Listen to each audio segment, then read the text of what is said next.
for vet bills and pain and suffering after a dog attack. Court come to order. All rise. Have a seat, please. Hello, Judge. Case 2139, Stevens versus Stevens. Thank you. You're welcome. Although your names sound the same, they're spelled differently, and you are clearly not related based upon this case. You live in the same general area. Yes. Okay. Could you step up? Tell me your name. Emily Feringer. This is your daughter. Yes. How long have you been living in your house? 8.5 years. How old are you? 22. Tell me what you do. I work at a bakery right now, and I'm a full-time college student. Where do you go to school? Idaho State University. You were out walking the family dog. Yes. Family has one dog? Just one, yeah. What kind of dog? It's a miniature schnauzer. Weighs about 10, 12 pounds? Yeah, around there, 15-ish. How old is the dog? He is 9. You've had him since he was a puppy? Yes. This case has to do with injuries that your dog sustained. Yes. And the payment of vet bills by the defendant, who you allege has 2 dogs unleashed that attacked your dog while you were walking. Correct. Him. Just one dog. One dog. One. One dog attacked our dog. You have a pit bull. Yes, ma'am. What color? White and brown. How old? She's 5. Is that the only dog you have? Yes, ma'am. Okay. Tell me what date you were walking the dog that this incident happened. July 26, 2021.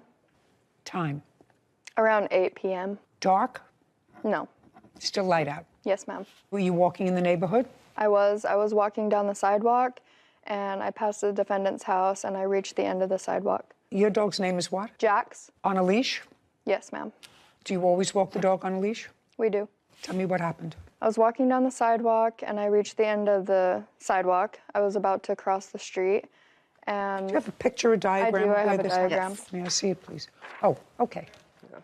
There it is. Would you go over to the diagram so that you can point directly and I can understand where this happened? I was standing right here, and I noticed the dog come up on my left side. On your left side? Yes. Did you notice from where the dog came? It seemed to be out in the street when it approached me. So it didn't come from the defendant's house, it came from the street? Yes. It had been on the left-hand side of me. And then the pit bull latched onto my dog on its leg. What color pit bull? Brown and white. Was there any fighting or a scuffle before? No, ma'am. It just ran up to me, and it latched onto my dog's leg, and it picked my dog up and was yanking it around in the air.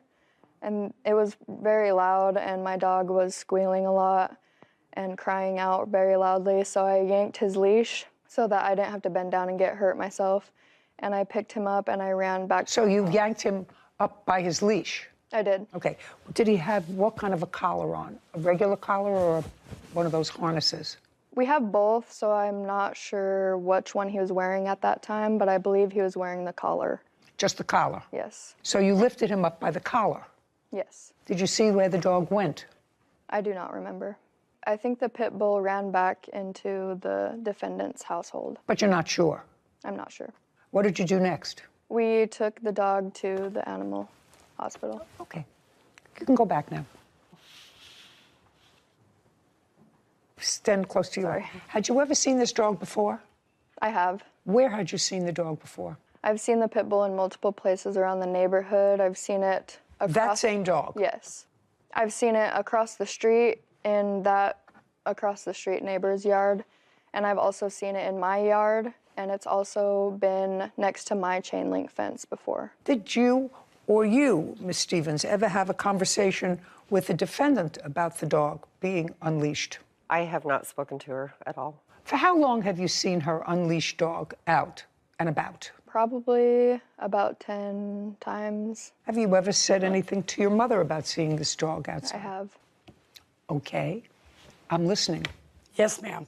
May I show you on the... Absolutely. On the diagram? Thank you. Absolutely. Okay. First of all... No, don't tell me first of all. Okay. Were you there at approximately 8 p.m. Yes, on July 26th? Correct, I was. Okay, where were you? Show me where you were. I was right here. I was loading a fridge into my home. I had my dog right here in the middle of the driveway, chained to the fence, okay? She came from across the crosswalk here, because I have a witness as well to show. She came from the crosswalk with her dog in front of her. She came across right into my driveway. The dog went into my driveway, and my dog went up to her, and they began to fight. You're going like this. Yes. You're going like this. I don't want you to go like this. Okay. So your dog was on a chain. Yes, ma'am. A chain that extended almost to the end of your driveway. Correct. So show me exactly with your finger Okay, yes. where you say this confrontation between the pit bull and the schnauzer took place. Right here, ma'am. Well, you're pointing to about a foot. Well, now you keep moving your finger. Right here. You know that I don't believe that your dog hasn't been out and about in the neighborhood, unleashed. No, ma'am. I don't let my dog off the leash. We do have pictures of the dog as well, if you'd like to see those. Oh, do you? We Yes. You mean out and about? Yes. Oh, I'd like to see that.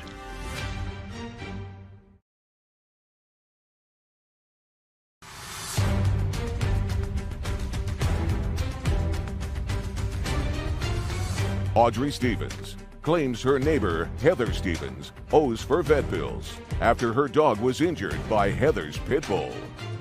Now you're moving your finger. So you're saying it's right at the end of your driveway. Yes, ma'am. Just a second. It was up further 5 seconds ago. Okay, Now my you dog was right here, yeah, ma'am. Yeah. The fight Okay. occurred right here. Well, now your finger is at a different place, madam. I'm Well- just letting you know your finger moves up the driveway. Right, I'd say right here. Okay. Yes, ma'am.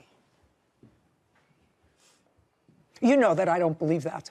I know you don't believe that, Your Honor, but You that's what know happened. that I don't believe that your dog hasn't been out and about in the neighborhood.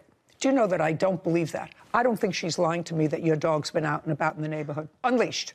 No, ma'am. I don't let my dog off the leash. We do have pictures of the dog as well, if you'd like to see those. Oh, do you? We Yes. You mean out and about? Yes. Oh, I'd like to see that. And this is after. Shh, shh. Sorry. I don't care before or after. Yeah. She just said, I don't let my dog go out without a leash. Well, this is the injury.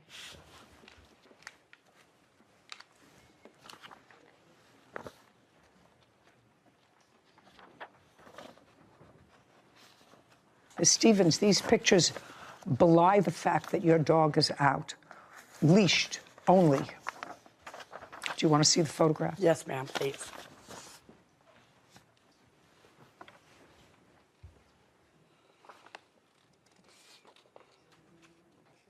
Yes, Your Honor, I do see that, but I was outside with my dog at that time. I don't care whether you were outside with your dog or not. You said your dog is never out without a leash.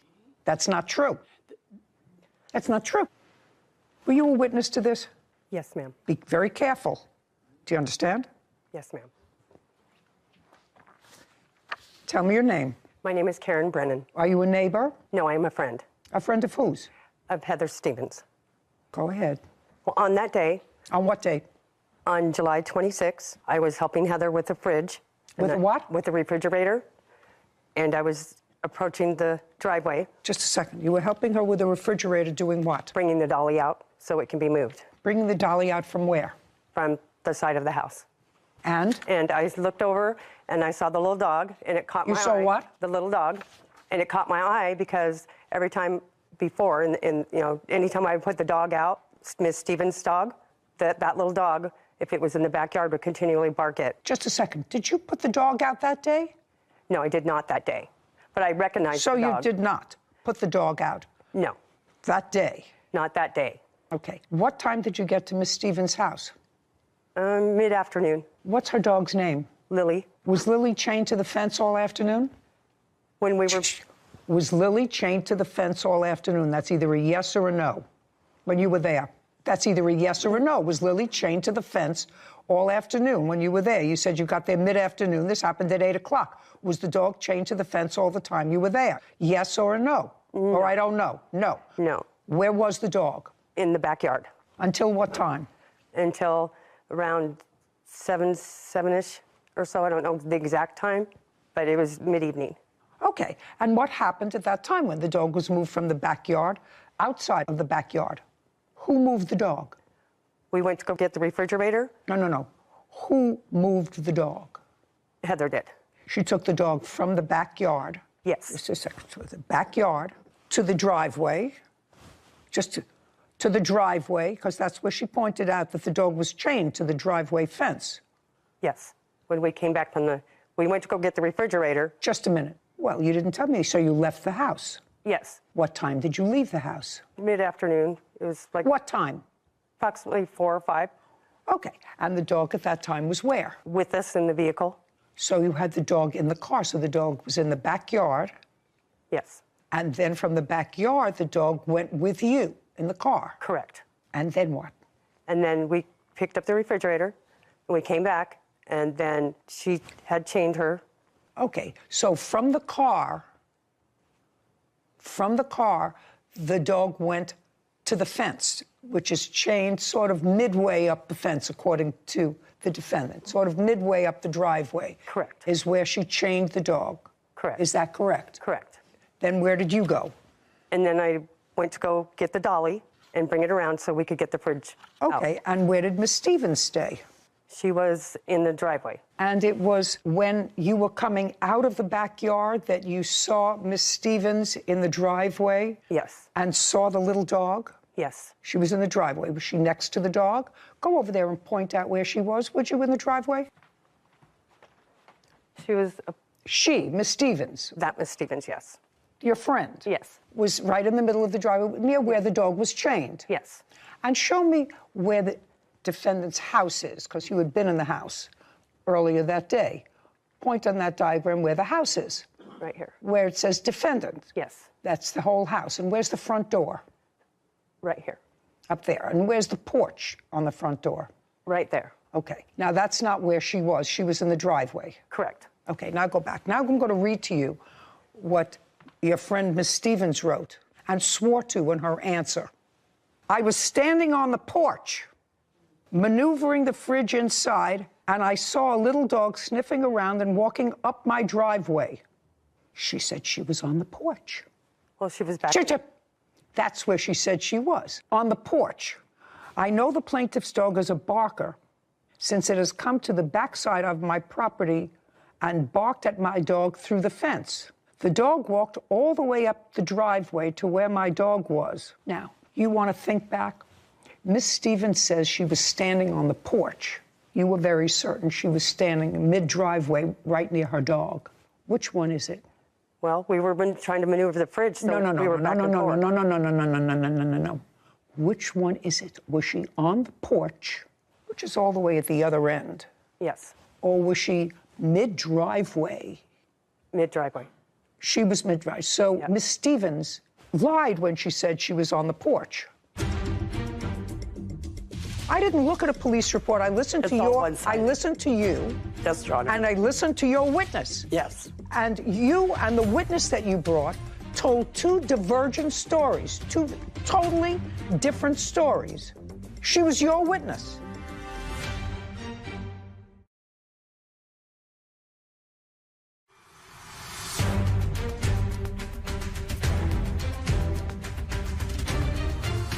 Audrey Stevens is accusing her neighbor, Heather Stevens, of losing control of her pit bull. Heather claims Audrey's dog ran onto her property.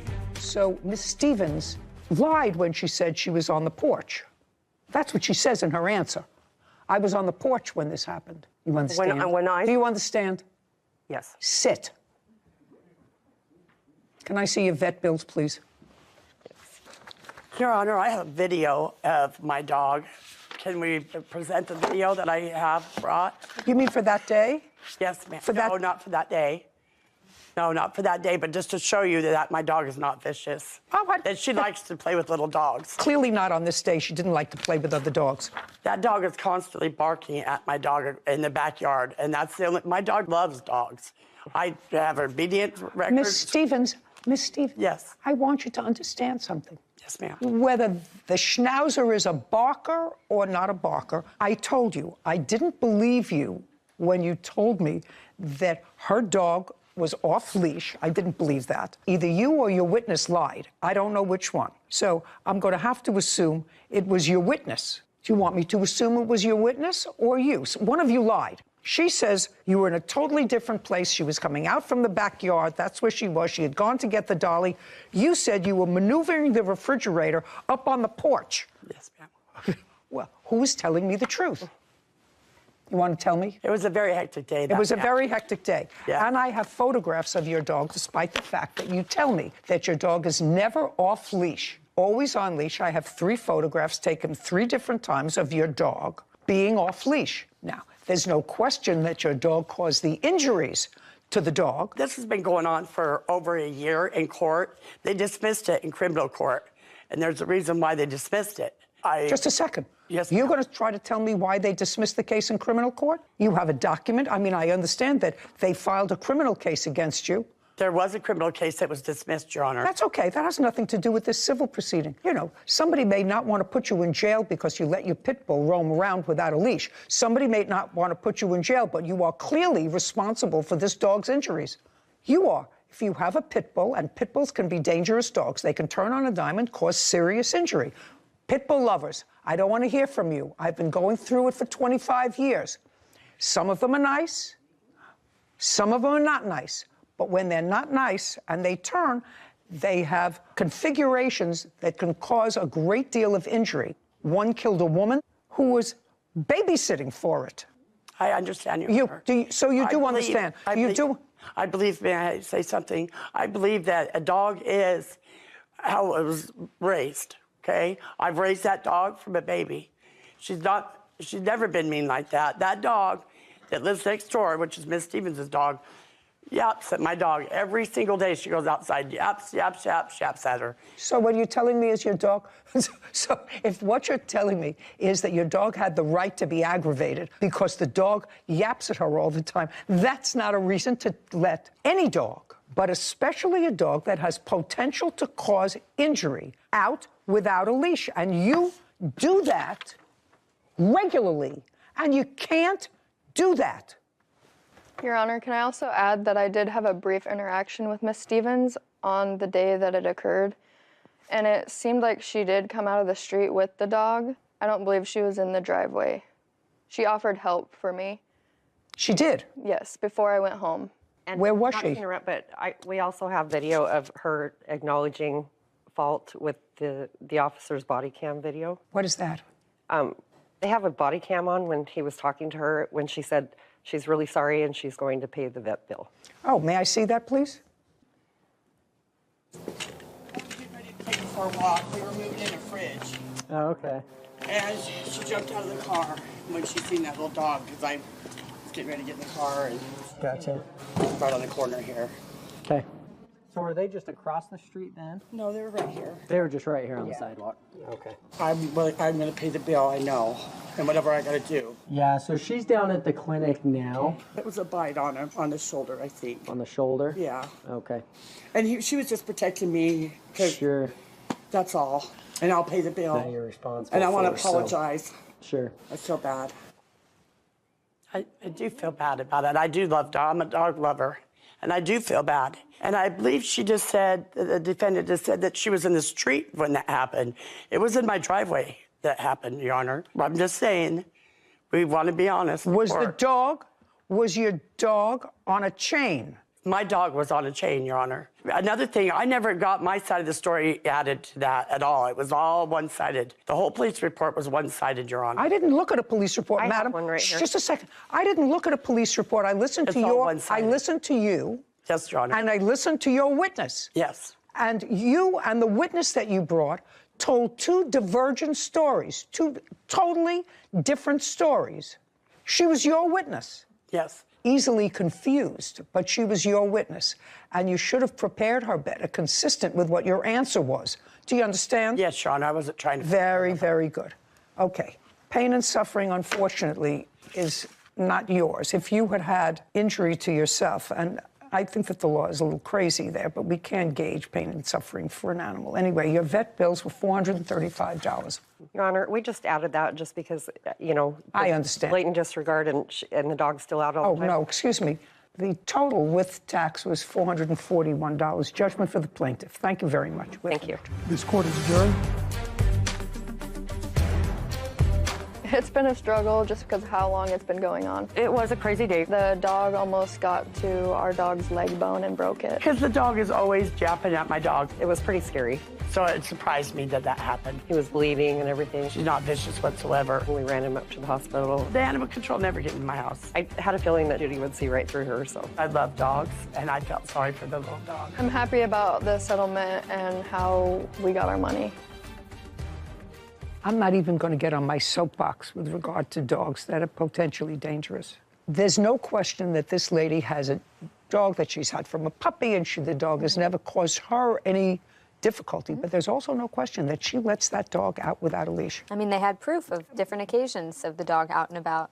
After this happened. This incident. After this incident. So you can, I think that's also a great lesson, that you can feel bad and be an animal lover and want to take care of the bill.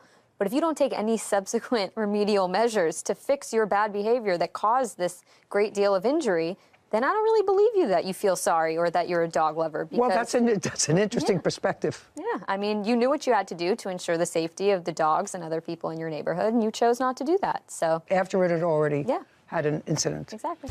Albert Lee is suing pilot instructor Ed Meyer for damage resulting from Ed moving his plane. Court come to order. All rise. Have a seat, please. Case 2145, Lee versus Meyer. Thank you. You're welcome. Mr. Lee, you are an amateur pilot? Yes, I was yes. And you owned your own plane? I bought it to train in, yes. When did you purchase the plane? In, I believe, April of 2021. Did you buy it new or used? I bought it used. What kind of plane is it? It's a Cirrus SR-22, 2010 type Golf. What did you pay for it? I paid $420,000 for it, I believe. Is there a mortgage on the... Yes, there is. How much? It's $2204 per month. You paid $425,000 for the plane? Yeah, I put a down payment on it. The outstanding balance is $347,000. The payment per month is $2,022. I don't need the payment per month. I just wanted to know what you paid for it and how much you put into the plane. Yes. The defendant is a pilot, licensed pilot, and he was giving you some training on the plane. Certified flight instructor, yes. It is your claim that at some point, you'll tell me when, that the defendant was operating the plane by himself. You weren't there, and he was moving it from one part of the FBO to another part, and he hit a cone and caused substantial damage to the propeller and the engine. And while you had your insurance did cover some of it, according to you, it did not cover all of the expenses, and you want Mr. Meyer to be responsible for that. So it's a simple question. Mr. Meyer, do you remember the date that you were operating the plane when Mr. Lee was not there? Yes. What date? It was in April sometime. April of 2022? Correct. Do you remember the date, Mr. Lee? Yes. What date? It's April 22nd. Would that sound right? Yes. Okay. And from what I read in the papers, Mr. Meyer had, in fact, taken you out, but then the weather got bad. You decided that you would make your way home and that he would get the plane home when the weather was better. Correct. And that was on or about April 22nd. I flew home on a commercial flight the day before on April 21st. And you stayed with the plane? Yes. Now, would you agree, Mr. Meyer, that if, in fact, you hit an object with the plane, it would be your responsibility? Yes. Because it would mean that there was some sort of negligence involved. Right. And then there would be the issue of damages. Mr. Lee, you were not present when this incident happened. I was not. Not present. I was not present. I was able... No, you were not present. I was not present. That's the answer. Was this witness present? He was not present, but he was the one responsible for procuring the evidence on what happened and how the propeller was damaged. Who does he work for? He has his own flight school, and he also manages my airplane in terms of the maintenance and the upkeep. Okay. Could you step up, please? Tell me your last name. Last name is Williams. Mr. Williams, were you charged with gathering the evidence to determine what happened to the plane on the 22nd of April? Yes, I was. And you're paid a monthly fee by the plaintiff to manage his plane? That's correct. Did you retain the defendant as an instructor, or did Mr. Lee? That was both decided by Mr. Lee and Mr. Myers to fly for him. But you He's did an not. independent contractor at that. You did not have anything to do with, as the manager of the plane, you didn't have anything to do with selecting Mr. Meyer. I did select Mr. Meyer to fly with Albert. You did? Yes. Okay.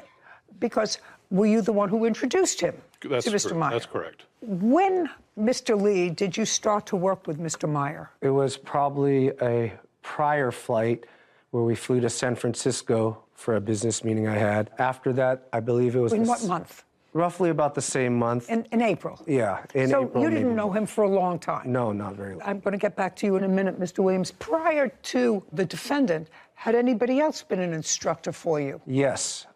Clinton was my primary instructor, but I flew with some other instructors as well. But it wasn't until the month that this incident occurred that you had been connected with the defendant? Correct. Okay. Now, sir, how were you advised that the plane that you managed was in an accident? I received a phone call from Ed saying that there was a problem. From whom?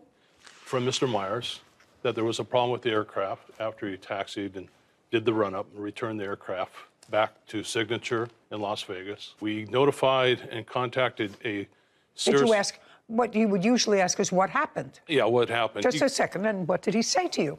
He said that he was having instrument problems with the aircraft and he wasn't able to take off, so he returned the aircraft. At that point in time, I contacted the service center. I had 2 technicians go out and look at the aircraft, see what was wrong. At the time, the technicians found that they... Don't tell me what they found. Okay. You can't tell me what they found. It's hearsay. They send me pictures of the damage of the propeller. May I see the photographs?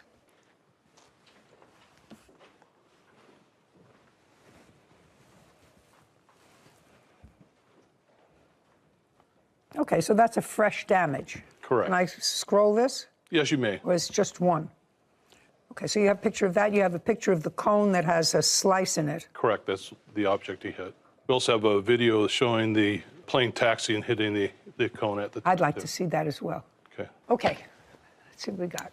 As you can see where the... Just one second. Mr. Meyer, is that a fair and accurate representation of where the plane was before you moved it? It should be on the last, on the far left side of that Learjet. Okay.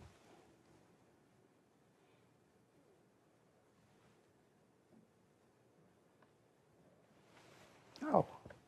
Mr. Meyer, do you see that you went over a cone? It's interesting. I didn't even notice there was a cone. You may not notice it, but you see it now. Yes. Okay. Your hitting of the cone caused damage to that plane. I mean, you're not talking about flying a 747. You're talking about a little single-prop plane? Yeah, they're like those planes you put together, we used to put together with rubber bands. I wouldn't put my behind in one of those planes for all the money in the world.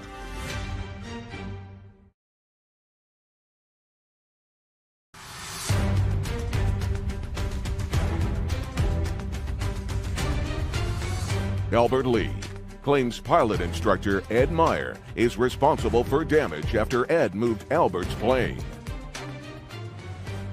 Okay. In all of my years of flying, which is pretty significant, I was an airline pilot too, I've never, ever experienced that in my life. Okay, but you see it now. Yes. It's not an on purpose. It's, you know, that's why they call them accidents. We don't mean for them to happen. Right. We don't mean for them to happen, but you do see that the plane did hit a cone. Right. Okay, and I have photographs of the cone that has a slice in it, and the same kind of slice from one of the propellers. Now, so that's conceded that Mr. Meyer did, in fact, hit the cone, which in all probability caused damage to the plane, caused damage to the propeller. Now, tell me about your insurance. The insurance covered the propeller. They covered the teardown of the engine. When something strikes the propeller, they have to tear apart the engine, make sure the components... Do you have those, that paperwork for me? I'd like to see it. Okay, so here is the insurance-covered portion, and here is my covered portion that I had to come out of pocket to pick up the plane. Okay. And I can explain both invoices.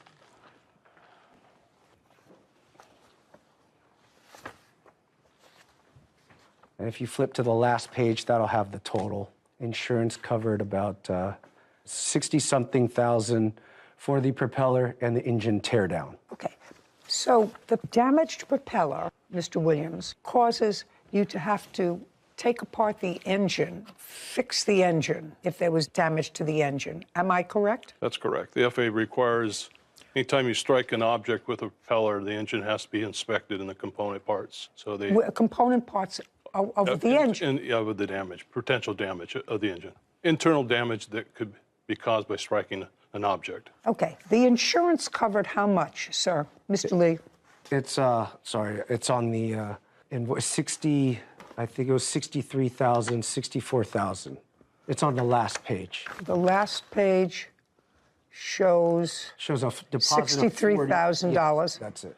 The deposit was 40, balance due was 23. Did the insurance company pay the entire 63? This entire $63,000. This is what was submitted to them. Yes. Okay, now I'd like you to take a look at this, Mr. Meyer. No, I'm going to actually ask Mr. Williams to take a look at this document.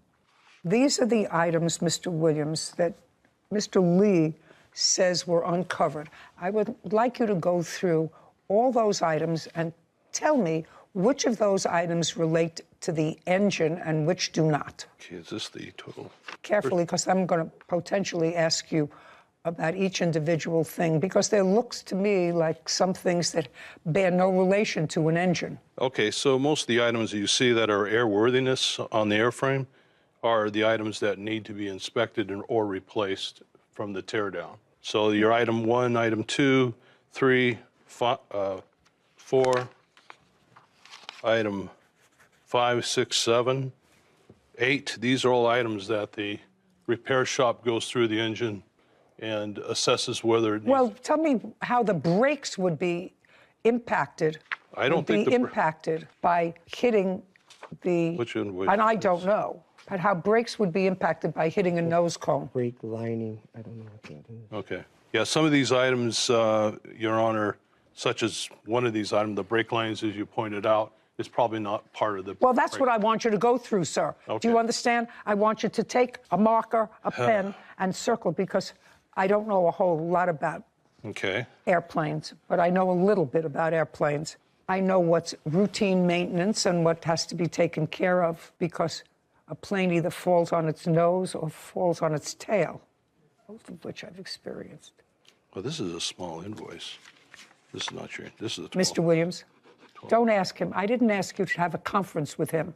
Okay. I asked you to look at that. You're the management company. I want you to strike those items that are not related to this accident and go through them very carefully, because. Can I make a comment? Okay. Nope. To you directly. Nope. Okay. Can I ask you something? Can you ask me something? Yeah. Well, they should tell you those cones are made of plastic. I don't care. They're heavy cones. You hit the cone, and the plane flew perfectly fine before you hit the cone. It didn't run after you hit the cone. You don't have to be a genius to figure out the cone caused, your hitting of the cone caused damage to that plane. I mean, you're not talking about flying a 747. You're talking about a little this is a single prop plane. Right. Yeah.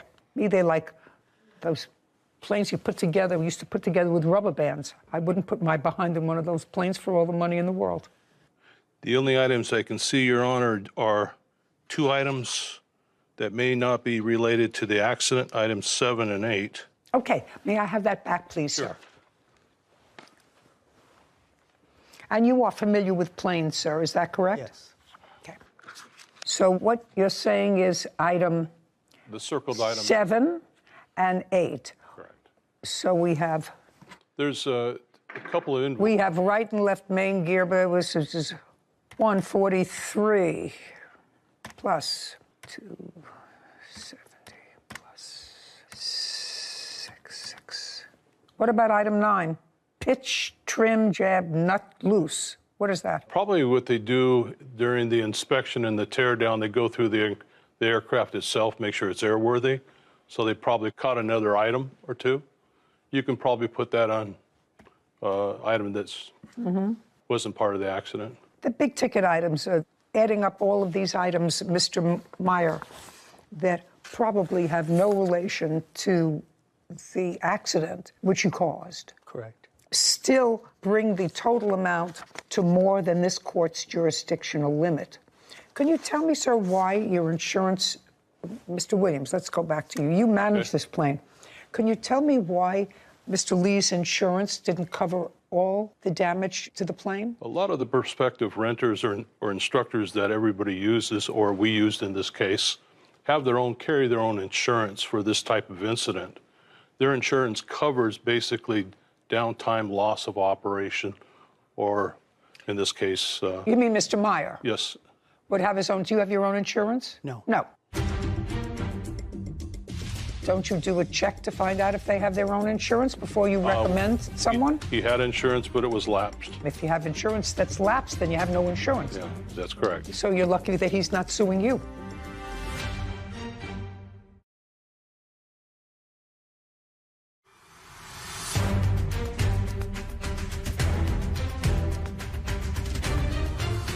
Albert Lee is accusing pilot instructor Ed Meyer of hitting a cone and damaging his plane. Ed says Albert was already paid by his insurance company. Okay. Mr. Williams, you were the one who recommended That's Mr. correct, Meyer. we did. Don't you do a check to find out if they have their own insurance before you recommend someone? He had insurance, but it was lapsed. Well, that he didn't have insurance. I get that all the time. If you have insurance that's lapsed, then you have no insurance. Yeah. As a flight school, our instructors are required to carry the insurance. Okay, but that didn't happen here. That's correct. So you're lucky that he's not suing you because you managed the plane for him.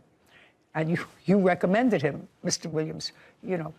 When you have a management company that manages your plane, they're supposed to make certain that if you have a certain kind of plane, that you have pilots certified to fly those kinds of planes. And if they give me a list of pilots and those pilots aren't certified to fly the kind of plane that I might have, then it's the fault of the management company. In this case here, the plaintiff and the defendant were working together as far as their payment and the fees they were going to charge. That's okay. They may have been working head to head. I mean, it was Mr. Meyer's fault, but I'm just telling you that Mr. Lee relies on your advice. What business are you in, Mr. Lee? I do commercial real estate. I sell shopping centers and office buildings. Okay. That's not his business. That's why he hires you. And if he hires you, he asks you for recommendations as to where to get the plane repaired for an instructor. Now, the fact that he may pay him independently, he's relied on you for information. So I suggest, Mr. Williams, that you tighten up your ship a little bit. Mr. Meyer, you're responsible to the plaintiff for the damage that you caused his plane. Why did you let your insurance lapse? It had lapsed. I just didn't even realize the fact that it had lapsed. I just realized the fact that when this came about, that's what happened. Well, when was the last time you paid premiums? Probably about a year before that. Anything else you want to tell me, Mr. Meyer?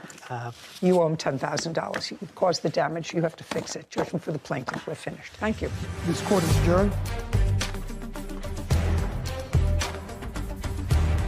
I understand her point, the fact that what she saw. I thought she's very fair. These cones are made out of plastic. It's hard to believe. It sounds like a gunshot when he hit the cone and triggered several warnings. And for him to say he had no idea, it's a little bit hard to believe. They don't have much weight to them. With the loud bang after you hit it, it's quite obvious that you should have stopped and shut down and inspect the damage. There normally is never a cone at the 12 o'clock position.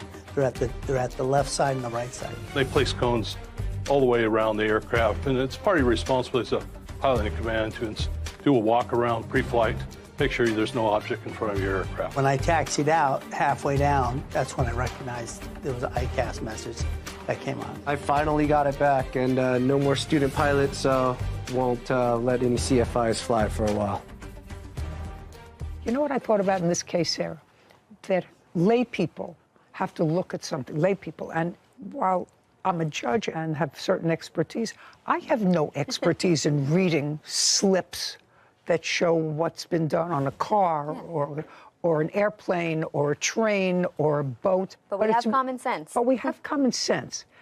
And your brakes are not part of an engine. Yeah. You know, you have an engine job, and then you have a brake job, and you have a...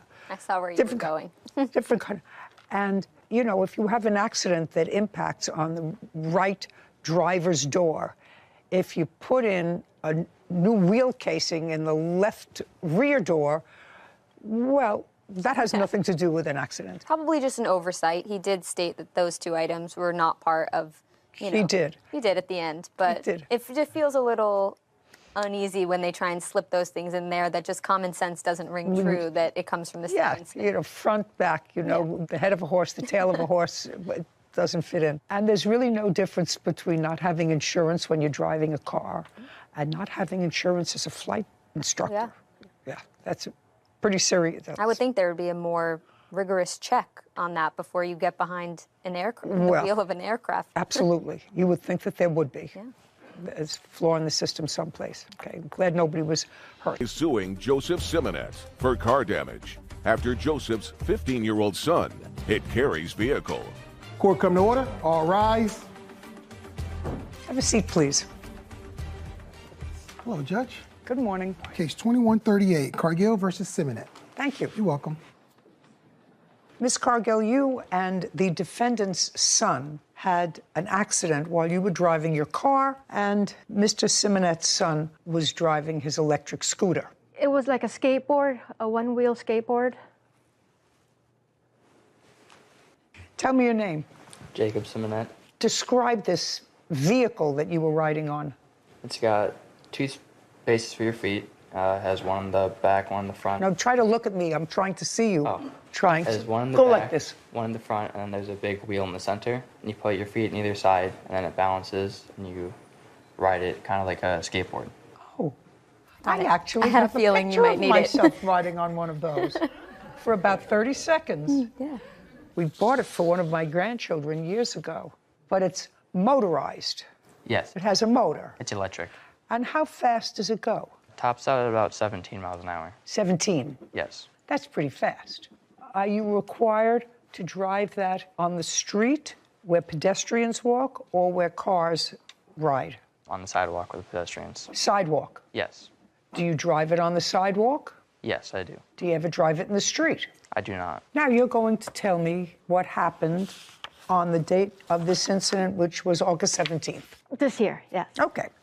Yes, I was going south after work, and I was going to, crossing through the intersection. I had the green light. Is there a chart? Yes. Yes. I'd like to see it. Yeah, I was crossing the intersection. You're the blue car. I'm the blue car. And I had the green, it was going, and Jacob had cut through on the red into the green and slammed into the side of my car. He had cut through the intersection. So he was in the street where the cars travel? Yes. Not on the sidewalk? Right. He was not in the walkway. Okay. Jacob, I want you to walk up to that sign and show me where you were when you and the plaintiff collided. I was about right here. You were in a crosswalk? Yeah, I was in the crosswalk coming through about Okay, right. is that what, Jacob, is that what the police report is going to indicate? That you were in the crosswalk? I don't know. Well, I assume that there is a police report. Is that correct? Police report's going to tell me where the debris was, I assume. The debris is either going to be in a crosswalk or it's going to be in the street. Where do you think it's going to be? Some of it was in the street. Show me the street that you're talking about. About like right No, here. put your finger on it. Don't go around where it's About right here. right there. That would be in the middle, right? That would be in the middle of the street where the cars travel, not in the crosswalk. Yeah. Yes. It's easy. Sure. How old is he? 15. 15. I've had a whole bunch of those who are 15. You know when they're telling a fib? How? When their mouths are moving. He's a pretty good kid. All of my kids are pretty good kids. But you can always Figure tell. it out, huh? Yeah, you can usually tell. Is this your first only? Both, first and only. First and only. Oh, well, she probably had some experience with that anyway. A little bit. A little bit. Okay, and this happened at what time during the day? I believe it was about 4, a little after 4, 4:30. So it was light out. Yes. You collided with her car on the driver's side. Yes, Your Honor. Okay, on the door of the driver's side. The fender. Fender. Yes. Side fender? Yes, side fender. Okay, not the front of the car. The front fender of the car. Front fender of the car on the side. I'm talking about it was the side or the front? The side. Side. So you collided with her. Yes. Because cars don't move sideways. Yes. He could have been quite seriously injured. Yes, he could. He hit the side of the car and he flew up onto the hood and then kind of rolled across the hood, hit my windshield, and then fell onto the ground. And when I stopped, he jumped up, appeared at my window, and apologized, and then asked me if I was okay. What did he say? Just said he was sorry. And then he asked me if I was okay. And then I asked him if he was okay. And then he asked me if I was okay. And it went back. So far, is that right? Bit. Yes. Okay. And which I was very impressed by, that he was more worried about me than anything else. I moved my car out of the road, onto the side of the road. There was an EMT that was across the street from us, and he came over and assessed him if there was any more damage. He got some road rash and things like that, but he was not seriously hurt, at least that we noticed at the time. Do you have the police report? I do. I'd like to see it, please, Kevin. Thank you. You're welcome. One witness said that he was right next to you and that you went past him and that the light was red. His light was red, which is why he was stopped. That's what I'm reading. He did say that his light was red when the kid initially passed in front of him. Did you get a copy of this police report? I've seen it, yes. Explain to me, would you put on this again and leave that one on because that's the version that I believe. Would you walk over there and explain to me what cut the corner was, what you were doing? It talks about cutting the corners. So I want you to understand, I believe that, based upon what I'm reading here, I believe that. Mm-hmm. So now I want you to show me how you cut the corner. So I was coming to this one, and I went through, and instead of going here and just going through the sidewalk, I just went like around here and through this crosswalk. What's cut the corner? Cut the corner here, right there. You mean just that little space is what you're talking about? You cut the corner? Yeah, I went from about... I want you to understand, I believe that you were in the street. I believe you were in the street, not in a crosswalk. So let's run through that again. Would you please show me what cut the corner was? Went through here, I came here, and I cut here. So right there, I cut the corner. He is a nice boy, Mr. Simonette. Thank you. You know what my father told me when he gave me my first car? I think I was 17, but it was like a tank. He said, because if you get in an accident, I want you to be surrounded by 4,000 pounds of steel. And later today. Your claim is that you won a whole bunch of money in some gambling thing. I just want you to tell me how much you won. Before taxes or after? Both.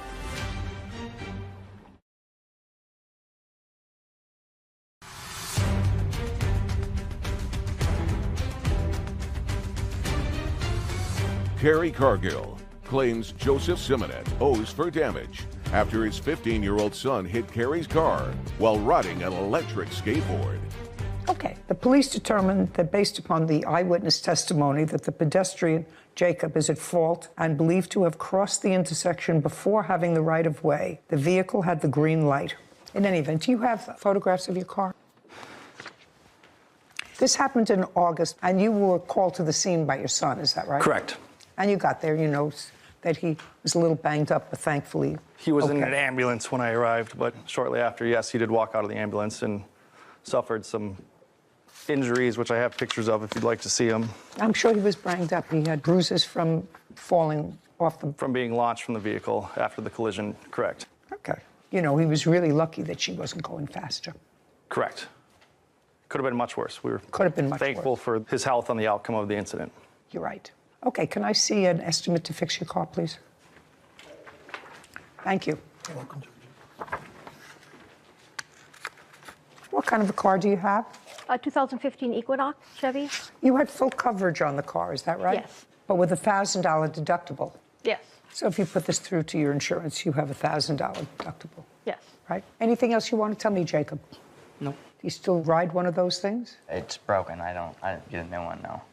It was destroyed in the accident. You know what my father told me when he gave me my first car? I think I was 17. He bought me the oldest, ugliest car, but it was like a tank.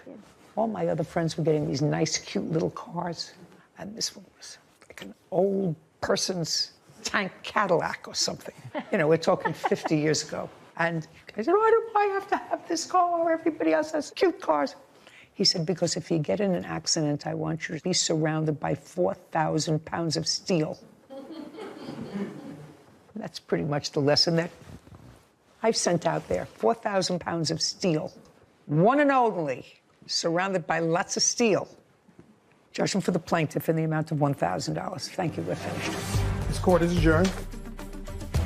Overall, I'm happy. She had some fault due to hitting a pedestrian in a crosswalk. It was surreal, like out of the movies. Your heart stops, and all you can do is look for the car keys and panic and get there as fast as you can. I am so glad that he was okay. I remember just flying through the air, and then I was on the ground, and I got right up. Be very careful. Count your blessings and enjoy every moment that you have, because things could change in an instant. I know these electric scooters and skateboards are very popular, but even before this case, I tried to look up any rules, laws, regulations. There are a few for electric motorbikes and things like that, but far fewer than I would expect for a machine that can go up to 17 miles an hour when you're 15. I think that you're right. I think that since those things have become so popular, they really have to be enforced rules. And parents, and this is a very nice father and son, but I've seen kids weave in and out of cars. It always looked like an accident waiting to happen. Yeah, and this one could have ended in a real tragedy. He was lucky, and his father knew he was lucky. Yeah. Case 21-24, McPherson versus Hall. All parties, please step forward. Gerald McPherson is suing his ex-girlfriend, Natasha Hall, for money she received during their relationship. Mr. McPherson. Yes. How old are you, sir? 40. What kind of work do you do? Home care aid? Independent, or do you work for a company? Home care aid agency. For an agency? Yes. How long have you been working for them? About a year now, but I've been doing home care for about 3 years. Prior to working for them the past year, and you're still working for them, is that right? Was there a period of time when you were unemployed? Not more than maybe 3 weeks, but since I know Ms. Hall... No, I don't want to know about Ms. Hall. No, I'm telling you my employments that since I've lived in her residence, I've always worked. I worked at the zoo, Census Bureau. Don't try to think ahead of me. Okay. There was a period of time in 2020, according to you, that you became homeless and were living in a shelter. Yeah, and that was in what month in 2020? In June.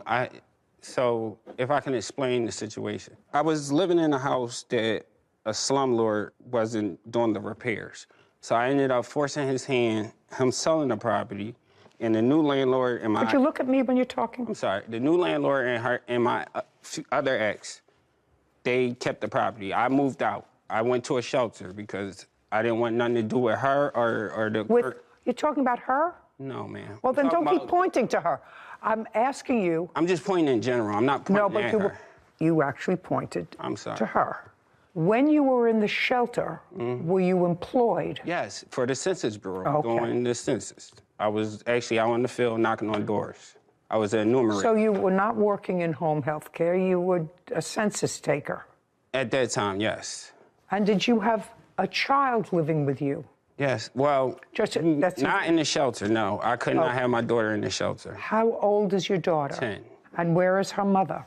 She's deceased. Where was your daughter living when you were in the shelter? With my mother. Is she living with you now? She's been with me since June. In a new apartment? Yes, I moved in August 1st. She goes to school from your apartment? Yes. Okay. In 2020, you became acquainted with Miss Hall, and there came a time shortly thereafter, uncross your arms, and there came a point shortly thereafter when you moved into her home. In August, yes. Of 2020. And you remained in her home until what month and year? August of 2022. And in what month and year did you regain custody of your daughter? June of 2022. So there was a period of 2 months when you and your daughter lived in Miss Hall's home.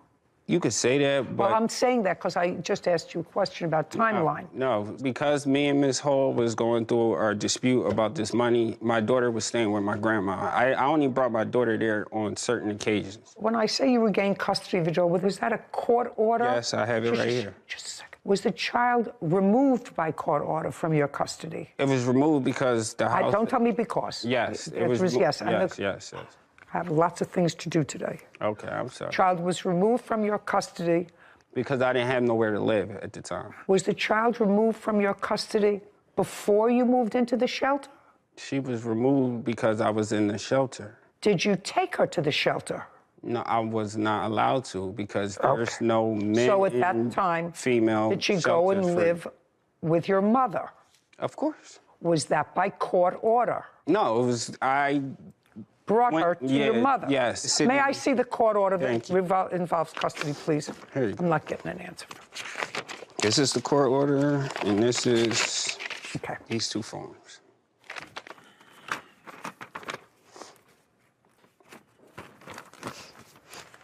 Now, that court order is the current. Okay, so the child was placed with the Commissioner of Social Services in Pennsylvania. And the child was placed in kinship foster care, which is a program that I am very familiar with the child's paternal grandmothers. So in June of this year, the child was returned to your custody. At some point in August of this year is when you and the defendants separated and you left the house. This is your claim. Your claim is that you won a whole bunch of money in some gambling thing. What kind of gambling thing? I don't want to go back to the year Gimel, sir. All I want you to do is tell me how much rent you were paying her. To be honest, I had to... I don't know. I want you to be dishonest with me.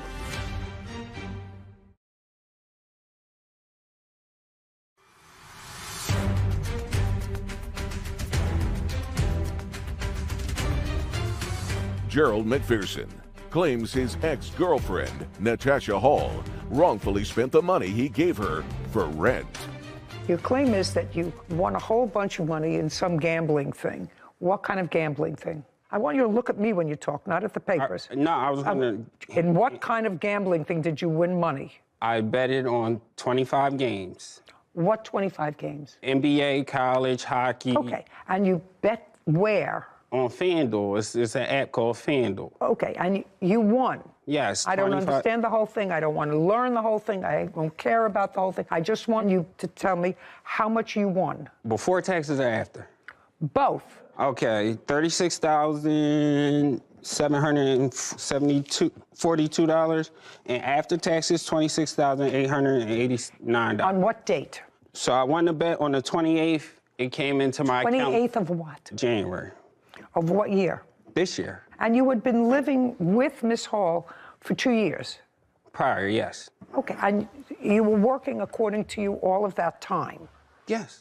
Okay, good. Were you paying any rent to Miss Hall? I have receipts. Yes, I want to see those. How much rent were you paying?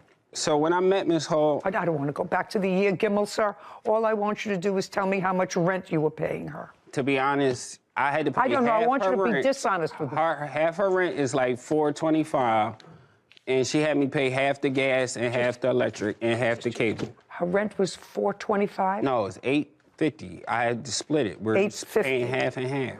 Miss Hall? Yes, ma'am. What kind of work do you do? I do customer service. And who else lives in the apartment with you? My children. How old are they? 14 and 13. How large is the apartment? It's a 2-bedroom. And the total rent is $850? Yes, ma'am. There's no subsidy involved? No subsidy at all. Okay. And you have a lease? Yes, ma'am. How much did you charge, if anything, Mr. McPherson as rent? $425. Well, that doesn't quite sound fair, does it? Did she make a figure with you of $425? I paid more than that. I paid $425. That's half of the rent. I paid half of the electric and half of the internet bill. There are 4 people in the house? Yes. Right? Why is he paying for... only Why was he paying for half the rent? Oh, my children don't work, and his child didn't work either. His child wasn't with you? The child came with us in June, but she had visitations on weekends. I don't care if she has visitations. Your children live with you. Yes. They don't have to work. They're your children. They're not his responsibility. Okay, I just want to know where everybody's head is at.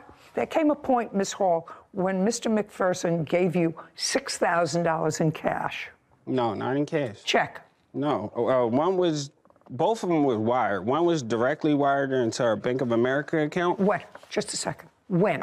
The first transaction was on January 31st. The second transaction... January 31st of? This year. And the second transaction was the next day, February 1st. $12,000 total. Do you acknowledge, Miss Hall, receiving $12,000 in your account from Mr. McPherson, or do I have to look at his records? I do not acknowledge. He gave me $6,000 and $4,500. $6,000 and $4,500, Mr. McPherson. Does that sound right? No, it's not right, and I'm going to show you. Let me see your bank record. All right. Hey, and sir. Let us assume Let us assume that it's $6,000 and $4,500 that he gave you in this year, 2022. Yes. Is that correct? Okay. Let us assume for the moment that you're correct, because you're suing for $6,000. Yes. Right? Yeah, because the first initial $6,000 was 8 months rent. That I'm not. Let us suing for. assume that you are correct, that he gave you $6,000 and $4,500. I'm taking you at face value. In January and February of 2022. Yes, ma'am. What was the money for? That he gave me? Yes. I am gonna lash you. I don't care now. I'm not falling on me. I don't want you to love me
Parked in my yard. Where's the title to it? I have it. I'd like to see it.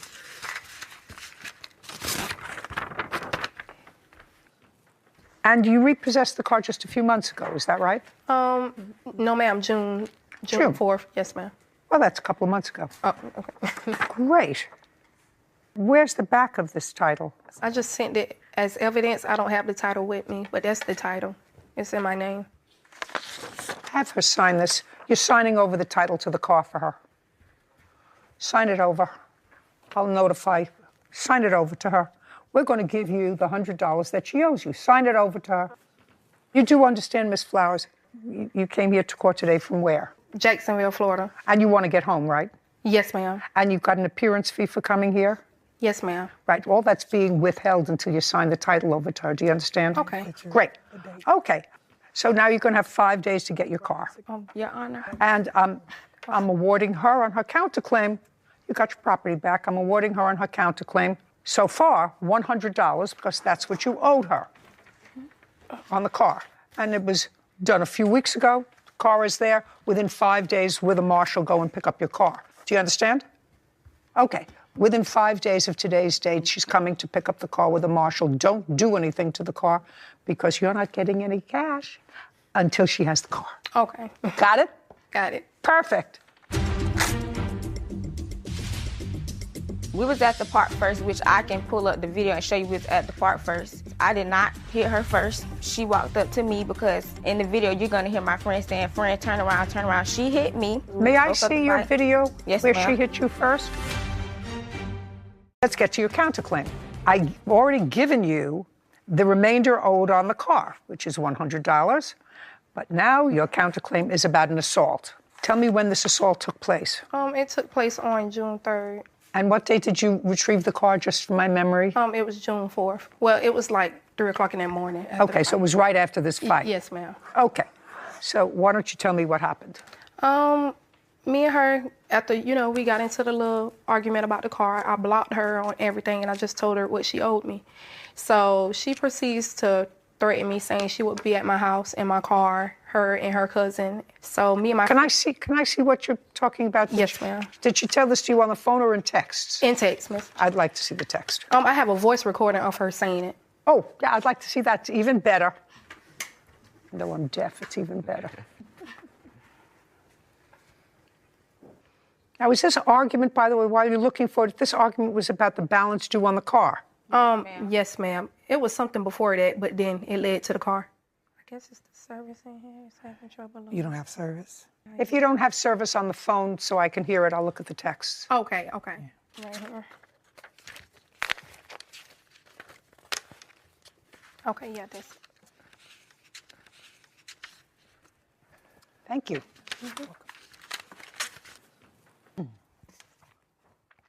Okay, so what? Before I read these, I gather from the plaintiff there was an incident that preceded June the 3rd. Yes, ma'am. Okay, and tell me on what date that incident was. Okay, June 3rd, we got into this. Well, I know what happened on June 3rd, but that was about the car. Oh, no, ma'am. It was earlier that day that we was talking about whatever happened. Okay, well, why don't you tell me about that? Okay, so it was something going around on social media about people being behind a fake page or whatever. So I was exposed on a fake page. She was exposed on a fake Snapchat or something. It was something like people saying bad stuff about people on the Snapchat. So you understand that? No. Okay, so it was someone I thought it was a younger thing, and I just didn't understand it. So that's okay. Someone explain it to him. Okay, someone made Snapchat, right? Okay, someone made a Snapchat that nobody knows like who it belongs to. They posted pictures of me on there saying bad stuff about me. They posted something about her also, and about my baby's father and other people. So Honesty texts one of the girls that they thought it was behind it and told them that it was me. By me and her still being friends, I was lost. Like, why would you text someone that's not even friends with you saying that it was me? So she said, and I have it in the text message, in the evidence. She says that, and if I did say that, y'all shouldn't be behind fake pages anyways. Y'all too grown for that. Keep me out of that. So I said, to solve all that, just pay me the money you owe me. To make it fair, just pay the money you owe me for the car, and I sign over the title, and we have nothing else to talk about. Then I blocked her. So then she gets on Instagram and texts me and made a voice message about, oh, I don't owe you such and such. I'll be at your house when I get off in your car or whatever to fight. So me and my friends was at this park called Lonnie C. And Honesty came out there and went live, was on Facebook Live, and I have the video. And was saying all kind of stuff on the live about me towards me. And that's when she came up to fight me, like at the park. Your Honor, that is not true. Yes. Okay. I have the evidence. Did you? Yes. Rumors were being spread, but... On the internet? On the internet. No one knows the source of the rumors. And then there were some allegations that maybe it was the defendant who was the source of the rumors. Right. Says not true. Escalated and then started live streaming a fight. Right. She gets. Okay. You have the live stream? Okay.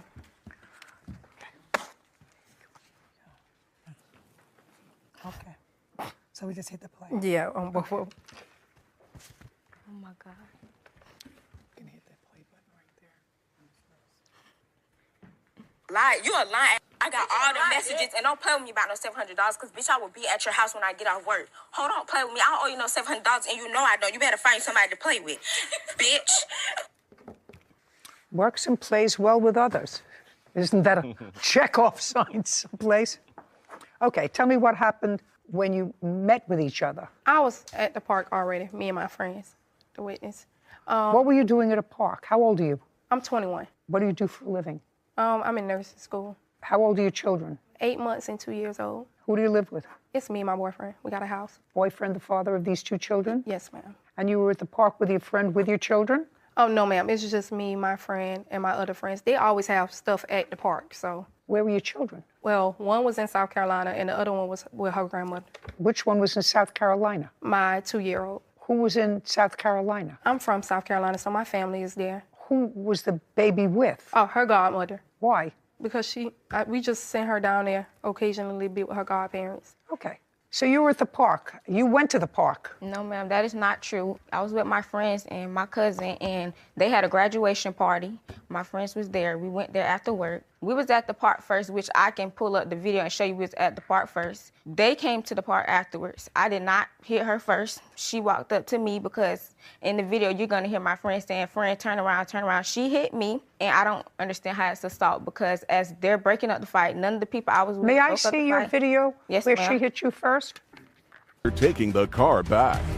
She's going to show me a video, Miss Flowers. Yes, ma'am. And her video, according to her, let me just get this straight, is going to show you hitting her first. No, ma'am, it's not. It's not. I'm sorry. It's not going to show her hitting me first, but it's going to show me walking, and my friend is going to be saying, turn around, turn around. When I turned around and basically I dropped my phone, she hit me, and that's when we went to fight. But that's not going to be on the video. You're kind of going to see it a little bit. All right, I'll take a look at it. Okay. A little bit is better than nothing, usually. You have also things that you want me to see on your phone? Yes. Would you get them up, please, so I... Oh, it's up. Oh, Yes, yeah. ma'am, I can. Thank you. I have the fight right here.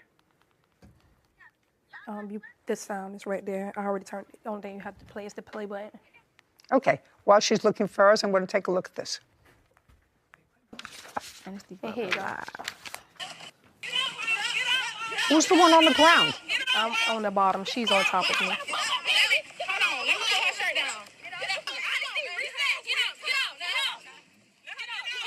It's terrible. I don't understand it when women fight. It's just so... I mean, I can't understand when men fight either, but you sort of expect it of them. But I never understand how women can do physical contact with other women in anger. Can't understand it, not in anger either. All right, let me see what she's got.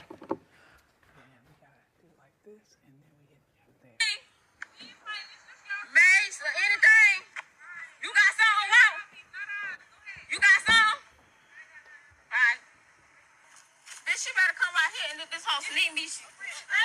Oh my God. Give me the phone. All right, bitch, be coming right here. What?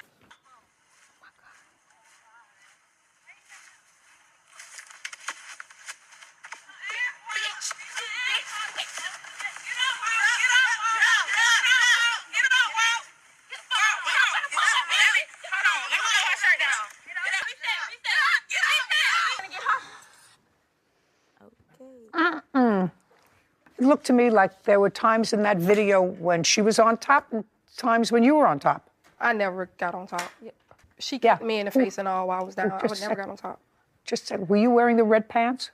Pajamas, yes, ma'am. Yeah, you were wearing the red pants, right. I'll take a look at your pictures. It seemed as if somebody else who was in that mob, and it was very hard to tell, was kicking somebody. Your Honor, kicked me. that was me. I kicked her. We were fighting, and her witness is she jumped in the fight, and she actually hit me in the head. Love a person who tells the truth all the time. Right. Thank you. No. Okay. Ladies shouldn't fight. You shouldn't be in the same place together if you're not getting along together. You don't go to the park together. But this was a fight. Looked to me from that video is that you were both willing participants in that altercation.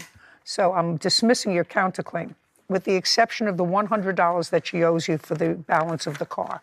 So in this case, the car is transferred permanently to the plaintiff with her payment of $100. Your counterclaim for assault is dismissed. You have 2 children. Do you have kids? No, ma'am. Okay, well, don't fight. It's not ladylike. All right, we're done. We're done.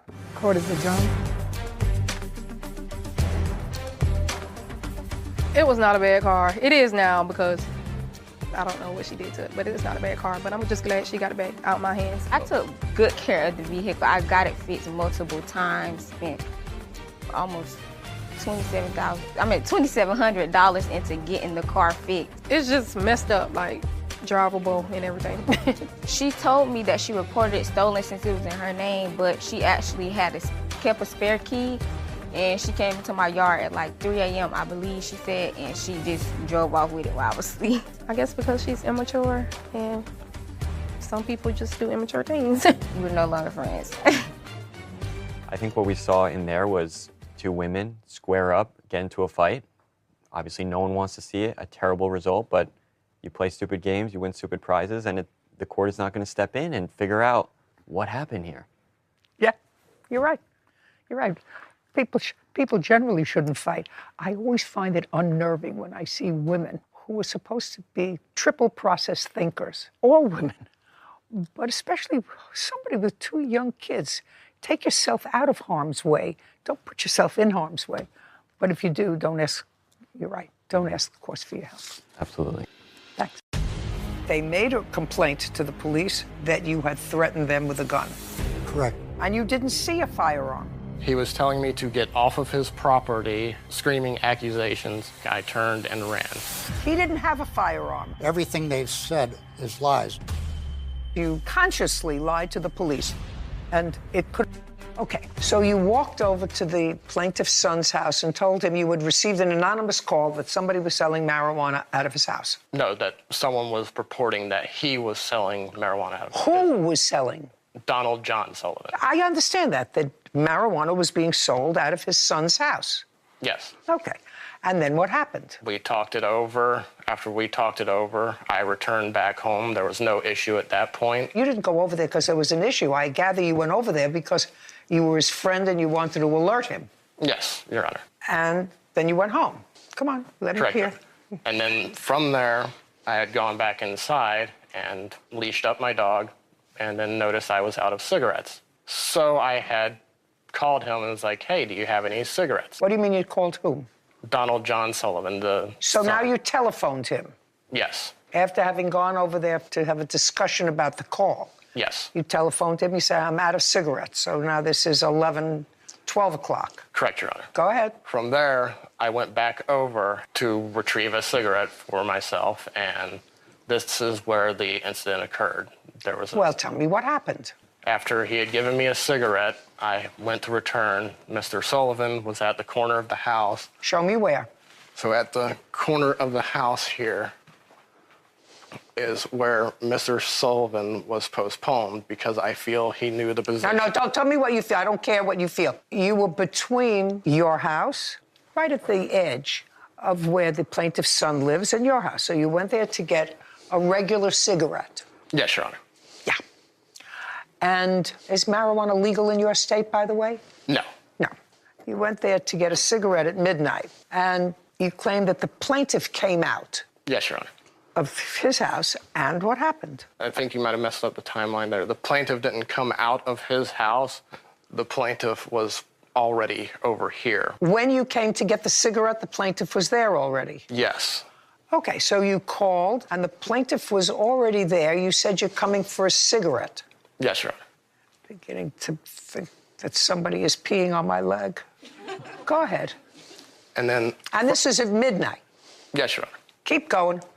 Then from there, whenever I saw him, he immediately saw me, started screaming accusations. Just a second.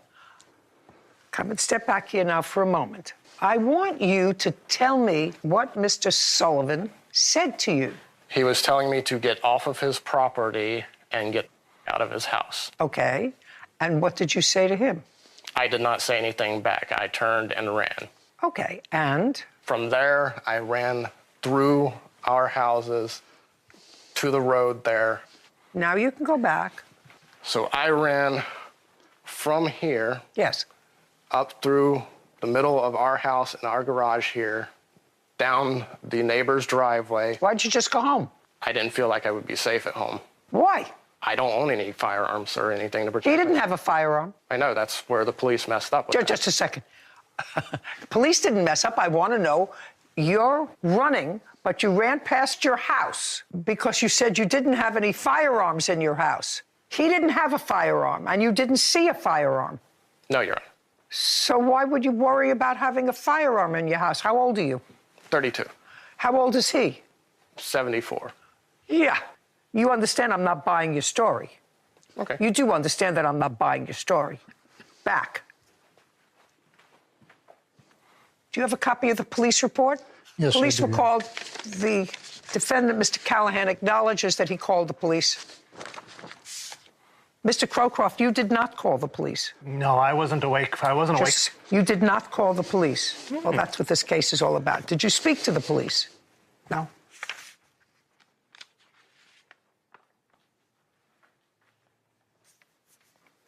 Well, Mr. Callahan, this is very clear in this police report. actually couldn't be clearer. The police were dispatched. It was not a mistake, as you allege, that the police didn't mistake anything. They were dispatched over a call that said that Mr. Sullivan pointed an AR-15 type rifle at him while speaking to the plaintiff's son. That's what it said in the police report. Now, I've read your answer to this, sir, and your answer suggests that the police got it wrong. Yes, Your Honor. That's what the answer says. However, the police did an investigation, and I'm going to read to you what they say, sum and substance. Callahan, that would be you, admitted that he made up the incident because he feared for his roommate. I told Callahan that he was pathetic. Callahan stated he might as well blow his brains out and stated that it would do me a favor. Callahan was arrested, that would be you, for obstruction. The officers had conducted a follow-up because they were shown film footage, which evidently was from a Ring camera that the plaintiff's son has, showing the entire incident, which clearly suggested that there was no AR-15, there was no gun pointed at all. And when you were confronted with that footage, you said, all right, I made up the incident. That's what you said. This wasn't a question of the police getting the report wrong. You acknowledge you made up the incident. Okay. Mr. Sullivan, why are you suing Mr. Crowcroft? For several things. For one, he cost me loss of income because I had a young lady that was going to rent my house for $15. Where is she? She couldn't get off of work. Not interested in it. I do have a certified statement. I don't read certified statements, sir. Why are you suing him? We have the guy who made the false police report. He acknowledged it to the police that he made a false report. Why Mr. Crowcroft? Well, because he was in on it. I mean, so far, everything they've said is lies. As far as the people that lived there, there's 4 people that were living there. Okay, right now, all I have here is what you allege is a false arrest. Your humiliation about that, and you are absolutely right, and you are entitled to be compensated for that. And if you look on that police report, it was 7 days later that I found out. Other than that, I had to live with the fear that I was going to be arrested. I was ordered out of my house. Just a second. I get it all. And I think that that's horrible. And he's going to pay for that. I'm trying to get to Mr. Crowcroft, why he's a defendant. They also filed a false restraining order. Who did? Mr. Crowcroft and William, both. Just a second. Forget about Callahan. He's already guilty. I don't see what the basis was for your protective order. Because Donald followed me around. He was harassing me. He knows I'm bipolar, and he knows that that kind of interaction is very hard for me. If you have issues and they're exacerbated by the plaintiff, move.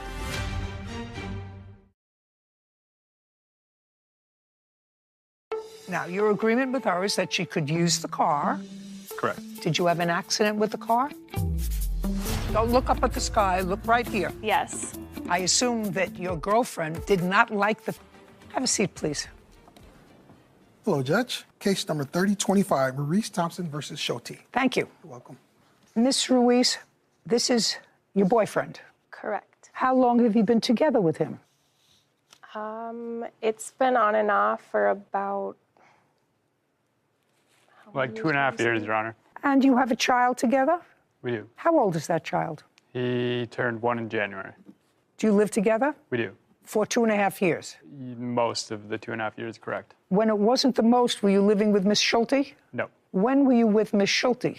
3.5 years ago, at least. When you were with Miss Schulte, were you living with her? Yes, Your Honor. You have any children together? 1. How old?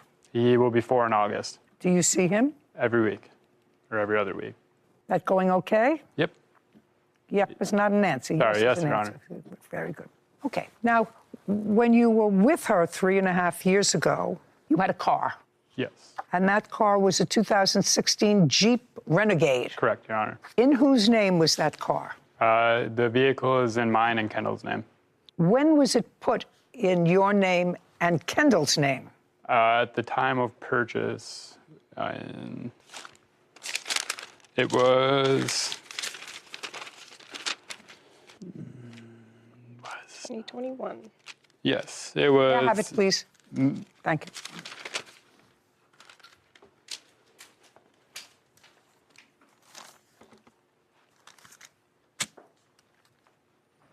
Okay, so it was purchased by the two of you April 6, 2021. Correct, Your Honor. And at that time, you two were together. Yes, Your Honor.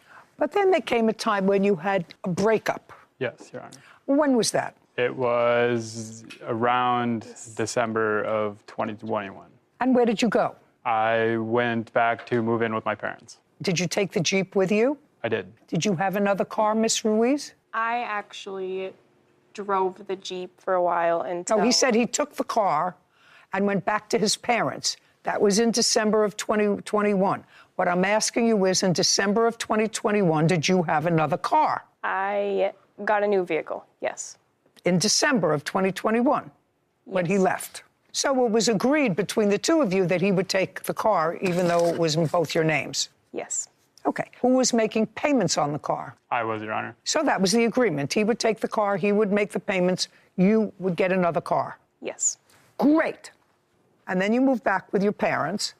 Now tell me how Miss Schulte, with whom you have a child, got possession of the Jeep. So at the time, I was not able to afford the vehicle. Okay, so you took it, but you had payments. What were the monthly payments? I believe they were $367.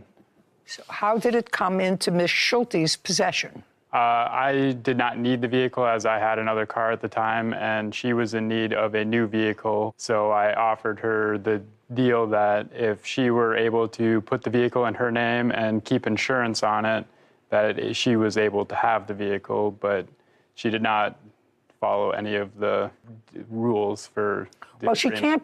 She can't register the car in her name, sir, because there's a loan out on the car. Right. But and they're not going to allow somebody off the hook. That would be the two of you who are on that loan. Right. Right? They're not going to allow the two of you off the hook and just have her on the hook. The loan, as between the loan company and the two of you, she's nobody. Right. So she can't register the car in her name unless she pays it off. That was the idea behind the agreement, Your Honor. Well, I don't know what the idea was. You mean the idea was that she make the monthly payments? Yeah, she was to continue making the monthly payments. That's okay. She can make the monthly payment. She still can't register it in her name as the owner because there's a lien on the car by the people who gave you the money to buy it. Correct. So she can't register because there's a lien on it, on your title. Do you have your title? I do. And I want you just to look at your title and tell me what it says under lien holder. It says the bank that has the title to the vehicle. Right. And they actually hold the title. She can't register it in her name. So in effect, what you said to her was you can use the car as long as you make the payments. Correct. Because I can't make the payments anymore. Okay. And then you went back to Miss Ruiz. Correct. Okay. And when did you go back to Miss Ruiz? Month. This was in January of 2022. So a month later. Yes. Now, your agreement with her is that she could use the car. Correct. She has use this car as long as she made the payments. And had insurance on the vehicle. Okay. Did she make the payment in January? Late. Did she make the payment in January? She did. What about February? She did. What about March? I do not believe so. What happened in April? Did you ask for the Jeep back? I was asking for the vehicle back shortly after giving it to her because she wasn't holding up her end of the agreement. She was not making the payments on time and she did not have insurance on the vehicle. She made the payments. She made January, February, and March. Late, now, which affected my credit. Well, that's too bad. Okay. Did she make the payment in January? She did. What about February? She did. What about March? I do not believe so. How long did you have the car? Until April. Did you make March's payment? I did. Do you have proof of that? Well, I have 3 payments, so January, February, March. Yes. The answer, I don't have to see them. I believe she has them. So she paid January, February, March. What happened in April? She was not making the payments. There was still... She made January, February, and March. Now we're in April. Yes, she did not make the payment. We did not get the Jeep back until May 3rd. Just a second. What happened in April? Did you ask for the Jeep back? I was asking for the vehicle back shortly after giving it to her because she wasn't holding up her end of the agreement. What was her end of the agreement? I just told you she couldn't register it in her name because she doesn't have title, neither do you. I understand that. Right. The agreement was that she was supposed to continue to make the monthly payments and she was supposed to put insurance on the vehicle. She was not making the payments on time and she did not have insurance on the vehicle. No, she made the payments. She made January, February, and March. Late, now, which affected my credit. Well, that's too bad. That wasn't your agreement. Your agreement was that she was to make payments.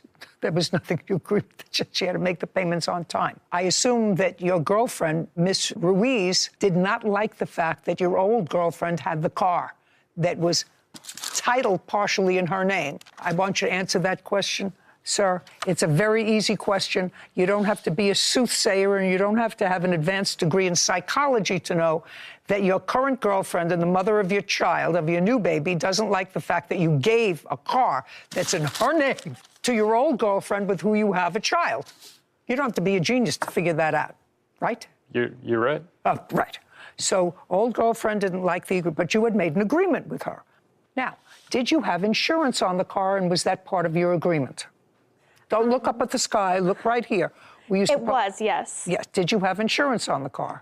Insurance was on it for a little bit, but then I was trying to find a new insurance company. So the answer is no. Yes. Okay. Well, then he had every right, despite the fact that you made the payments, to get the car back. Because if something happened to that car and you were driving it and it didn't have insurance because you were trying to find different insurance, because actually you have no liability on this thing. If you have an accident, they're going to go after the owners of the car if you have nothing. Do you understand? Yeah. Okay. That was your deal, and you breached the deal. So now he asked for the car back because you didn't have insurance on it. You may have made the payments, but you didn't have insurance on it. And you asked for the car back in April. I asked for the car back numerous times. I don't care whether he asked for the car back numerous times. You had no right to ask for it back until you knew she had no insurance. The reason you asked for it back is because Miss Ruiz didn't like the fact that Miss Schulte had a car. That is not correct, Your Honor. No. Your Honor, I did not have a problem with her having the vehicle because I didn't want to have it anymore. I got my own vehicle. I was not upset at the fact that she had it. They do have a child together, and I do know that she needs a vehicle to get their child around. Are you telling me, Miss Ruiz, that it didn't bother you that your name was on the title and therefore you were responsible for that car? And that car was being driven by Miss Schulte? Correct. Right. Well, just a second. If the car was just in his name, he can give it to whoever he likes. But it had your name on it. Yes. That's psychology 101. She had the car. You have a certain responsibility. You work. I'm actually a 24-hour caregiver for our son. He has a disability. Okay. So your lawsuit is when you got the car back, it was damaged. Yes, Your Honor. Okay. Did you have an accident with the car? Yes. When? April 25th. Did you fix the car? I was going to. I was having somebody... The question is, did you fix the car? No, I didn't. And at that time, you had no insurance on it because your insurance had lapsed. Yeah. Do you have a photograph of the car? I have the police report as well. I'd like to see and the photograph of the car. I'll look at the police report. And there's just show it to me. Attached to Does the yellow form show the mileage? They bought it 2021. I think so. Yeah, take a look. So ultimately, you were told that they were going to report the vehicle stolen unless you returned it. That's what the police report says. He told me after. Just a second. Well, you told the police the accident happened in May, on May 3rd. Schulte, police then asked you about the accident she said she was involved in. Schulte said it occurred earlier that day on 5/3/2022 near 1500 block of Grenada North. We asked if you contacted the police. She said she did. Schulte said she struck another woman's vehicle and they both pulled over. Police officer indicates, I felt Schulte was being deceptive when I asked her if she called the police about the accident. And I don't think there's any other police report. Did you file a police report about this accident on May 3rd? I'm guessing... is not an answer. I'm guessing that is the day that they called the cops to get the actual vehicle after the accident. I asked Schulte about the accident she said she was involved in. Schulte said it occurred earlier that day on 5/3. That's what the police report says. You know, there's a saying, if you tell the truth, you don't have to have a good memory. You were involved in an accident. The damage was to the front end of the car. You hit another woman's car. Is that right? That's what you told the police. That's what you told the police. Whatever it is, you're responsible for the damage. She's responsible for the damage. Oh, yeah. It's mostly to the bumper, right? There was a lot of underlying damage making the vehicle undrivable. There was damage to the transmission and some problems with the oil after. That's all right. I'm going to take a look at the estimate. I'm going to take a look at the estimate, then I'm going to ask you a question. Mr. Thompson.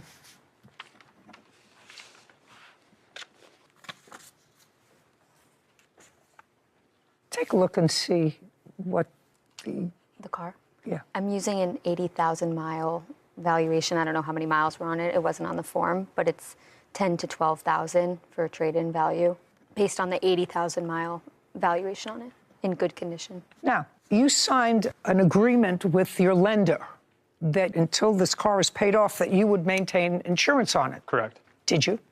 I did not. I took insurance. Shh. Really belonged to them until it was paid off. Yes, Your Honor. Right? Yes. And you did not. Correct. When was the last time you made a payment on the car? The 21st of last month. The car has been with you since when? May 3rd of 22. So a year. Correct. And is what you're telling me that you're current in your payments, but you can't drive the car? Correct, Your Honor. Where is it currently located? At my parents' house. It is sitting in the driveway at my parents'. Mr. Thompson, is what you're telling me that you relied on her statement that she had insurance on this car, which is why you dropped the insurance? Correct, Your Honor. Okay, and you know that you're not allowed to do that? Yes. Right? Yes. So to fix your car is going to cost you, according to this estimate, $6,000. Correct, Your Honor. How much do you think of that as your responsibility? Realistically, none of it. No, legally. How much? If you stopped making payments on the car a year ago, who do you think the bank would come after? They would come after me. Because she had nothing to do with the bank. Correct. Because their contract was with you. They say to you, we're giving you this money. In return for that, you have to keep this vehicle insured so that we're guaranteed to get our money back, right? And you failed to do that. Yes. You can't do that. That's going to cost you $3,000 because you have a responsibility. It's going to cost you $3,000 because you breached your agreement with him. He breached his agreement with the bank. You breached your agreement with him. Do you understand? Yes. Your responsibility was to maintain insurance on the car pursuant to your agreement, and he had a written contract with the bank to maintain insurance. Did you ever ask her, by the way, to show you proof of insurance? I did on a few occasions, yes, and she would tell me that there is insurance on the car, but not actually show me anything proving that there was insurance on the vehicle. Mm-hmm. And you asked her for proof of insurance. And I asked... Just a second, and you asked her for proof of insurance, and she wouldn't show it to you. Correct. Often. Yes. And you didn't take the car back then. I tried numerous times. She refused to give it to me. Oh, yeah, I don't believe that. $3,000 judgment for the plaintiff. We're finished here. This court is adjourned. I don't think that I should have paid anything at all. I think it was not correct. I guess lesson learned from not trying to help people out, right? It's a little upsetting. I think she's definitely 100% in the wrong. She lied to us numerous times. Honestly, it was just like a moment where people stop and you just get so busy looking around and you have an accident. She crashed our vehicle. It's inoperable, and she told us multiple times she would pay and fix the damage. And now here we are responsible for having to pay for it. No, it was totally fine after I had gotten to the accident, so I'm not really sure where that information's coming from. It is not drivable. It hasn't been driven over a year. Guess what can you do, right? Because she refused to give it back. He actually didn't tell me anything about that until after he filed their police report. One of the text messages, she said, I can't give it back. So I know nothing about like him wanting the vehicle back until after that conversation. It's upsetting how it turned out. I'm never going to help him out ever again. Worry about my own self. You know, this isn't the first of these kind of things that we've had. The story may be different, but the people have to take away that if you have a contract with a bank, with a landlord, with a mortgage company, the mortgage company is not going to accept the fact, well, I found Joe Schmo to take over my payments, so I'm absolved of that responsibility. As between you and the company, you have a responsibility. I think it's actually very interesting, and I'm not so sure true, if they've been making the payments on this car and it's been undrivable for almost a year, or actually for a year. It's absolutely the wrong thing to do to turn a vehicle that you have a responsibility for contractually, because there's a loan, to anybody else. And if you do so, and, you know, to say she had to maintain insurance and put it in her name, well, Sure. you can't put it in your name because the bank owns that car. You don't I think that's a great analogy with the mortgage company as well. You know, you sublease a room to a friend and you make your own agreement with them, but the background check, the credit check that the company, the mortgage, You mean a lessee? or the lessee are going to use doesn't apply to that third party that you deem acceptable. So, yeah, I agree that. So you'll always be responsible for the rent unless the landlord decides to allow you to sublet without that's permission. their agreement with the That's third their party, agreement, not right? yours. This was not the bank's agreement with the defendant. The defendant assaulted you. She just claims her cousin, Anita Lewis, owes for hotel costs, phone bills, and an assault during a trip to Dubai. Anita is countersuing Lisa for filing a false police report. Other than your cousin's testimony, is there any police report or anything else? Well, I did. The police was called. I Do you have have- paper from. This is from recovery when I called the hotel.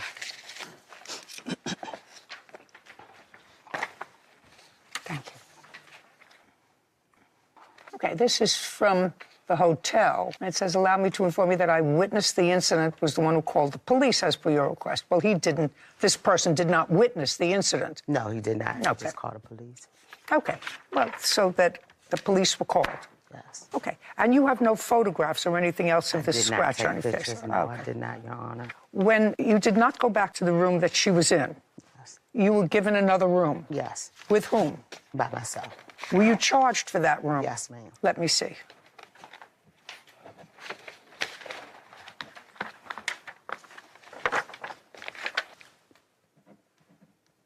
Did you sleep in your room alone the remainder of the trip? I did. Did you pay for it? I did. How much did you pay for your room? I'm not sure about the total room charges. I just paid the total $4,900 for the trip, and the hotel was included. Okay. Reimbursement of hotel room charges and phone bills, money owed for an assault. Okay. Now, I want you to clearly tell me about the assault. I was sitting on the bed in a robe. I came upstairs to relax, and I sat on the edge of the bed. And when she came in real angry and just out of nowhere. And I thought I was dreaming of something. And she just lunged at me and scratched my face, and I just grabbed her arms and threw her on the bed. So would you say, Miss Proctor, that the most horrendous thing that happened on this trip, not your phone bills, not anything else, was that you were scratched in the face? Not only that, I felt threatened by her. I didn't want to stay in a room with her. No, I understand that. What I don't understand is if you were going to pursue an action against her and you had your cousin there, you had other women there, you have your phone, it would seem to me that you would take a picture of your face to demonstrate to whomever that you had an injury. That was true. That's true. That's true. Yeah, and one of the girls suggested I do it, and I didn't do it. Yeah. Yeah. That's problematic. Yeah. I need some proof from you, and this doesn't do it for me. Let us assume that I believe that the defendant was drunk and belligerent, and in the course of being drunk and belligerent there was something over a phone, who had her phone. That's what the papers say, correct? Yes. And in the course of this kerfuffle, you got hurt. Did you seek medical treatment for this scratch? No, I did not. Did you and Miss Lewis proceed on the trip together other than staying together in the same room? Did you travel together for the remainder of your 5 days in Dubai? She was on excursion. That's what I'm asking you. But I stayed away from her. Stand up, please. Tell me your name. Claudette Walls. Do you remember the first night that you were in Dubai? Yes, I do. Tell me what happened. Okay, so after we were coming back from off at the cruise ship, I witnessed the same similar situation with Michelle, how she was dancing and how she was in a lot of men's faces, you know, just being belligerent, and she was drunk. I told her, you know, she needs to calm down, you know, just cool it. So coming back, when we got back to the hotel, my cousin Lisa went her separate way. I'm not sure where Michelle went. I went to my room with my roommate. I took a shower. While I was in the shower, my cousin Lisa had called, so I missed that call. Then I came out. Michelle had called me. That's Michelle? Yes, had called me to tell me that And she was upset and to tell me that Lisa is going to file charges against her. Tell me exactly what she said to you. She said, Claudette, Lisa's going to get me arrested. So I didn't know what she was talking about. She was all over the place. I said, get you arrested for what? I don't know, but you need to come down here because I don't know what's going on. She's going to get me arrested. I said, Michelle, I don't know what's going on. So in turn, I hung up from her because I had to get dressed because Lisa had called me back and she told me she was at the concierge desk and she was talking to them. And I said, okay, I'm on my way down there. When I came out, as I came out the elevator, Miss Lewis had met me and was telling me that Miss Proctor had took her phone and she was just saying all this stuff like, I know Lisa took my phone. I know she probably threw it in the water and I know she don't like me and blah, blah. I mean, it's just all over the place. And I kept saying, Michelle, do you hear yourself? Why would she invite you on a trip if she don't like you? Do you hear yourself? I said, furthermore, maybe you left your phone. So, of course, that's what the outcome of them. She forgot her phone on a boat. Then I proceeded to go meet my cousin at the concierge desk. The first thing I noticed is she had scratches on her nose leading up under her eye. She had one here and in the middle of her chin. Did you ask her how she had Yes, I did, and she told me what happened. She was in her robe. She had undressed with her robe on. She had placed an order from chicken quesadillas. She was sitting on the edge of the bed.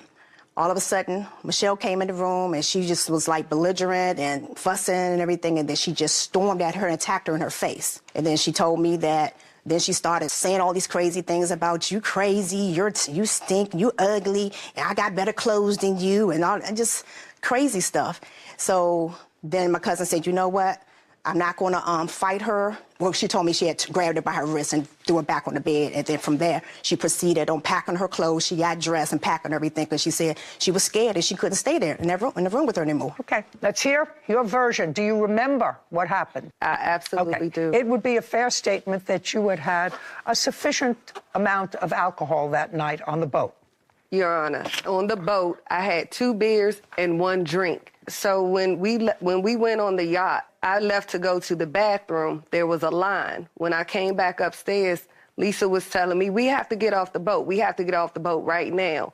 So I knew that I had left my sweater and my phone sitting on the little couch. I had my purse on me, so I don't know what she's speaking about the purse. I don't understand a word you're saying, by the way.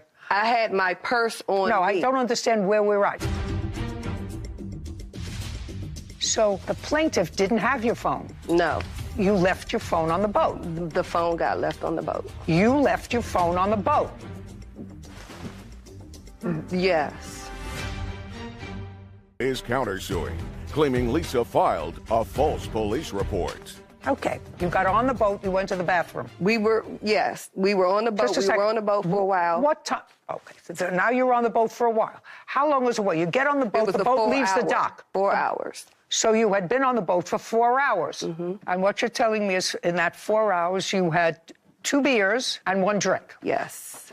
Okay, and then? I was dancing, so then I went to the bathroom. Okay. When I came back up, Lisa told me that we had to get off the boat. Mm-hmm. So you have to leave the boat. In the van on the way back, they had told me, when Lisa told me, let's get off the boat, I was like, I need to go get my stuff. So, meaning my sweater and my phone. They said that they had my stuff. They had my sweater. So when we got on the van to take us back, I was like, can I get my phone? So they were like, nobody has your phone. Does anybody have your phone? So Claudette tried to call my phone. My phone didn't ring, so I'm assuming, like, okay, so... Can we get back to the hotel, please? When we get to the hotel, we go to the room, and I'm asking Lisa to call, can she call the trip guide so that I can get the information to the pier so I could get my phone. She was the one yelling at me, no, and I couldn't use her phone, so I was standing facing the door. Lisa was standing towards me. Lisa lunged towards me, and I had on the same style nails. I held my hand up. I said, don't get up in my face. And at that point, my nail poked her. She started screaming, she's attacking me. I ran out the room, ran down the hallway, and I proceeded to go to the concierge myself to ask him, since I could not use her phone, I was going to ask the concierge to call the travel agent. Where was your phone? My phone had got left on the boat. And you got your phone? And I got my phone back. Right. So the plaintiff didn't have your phone. The answer is no. No. And the witness didn't have your phone. No. You left your phone on the boat. The phone got left on the boat. You left your phone on the boat.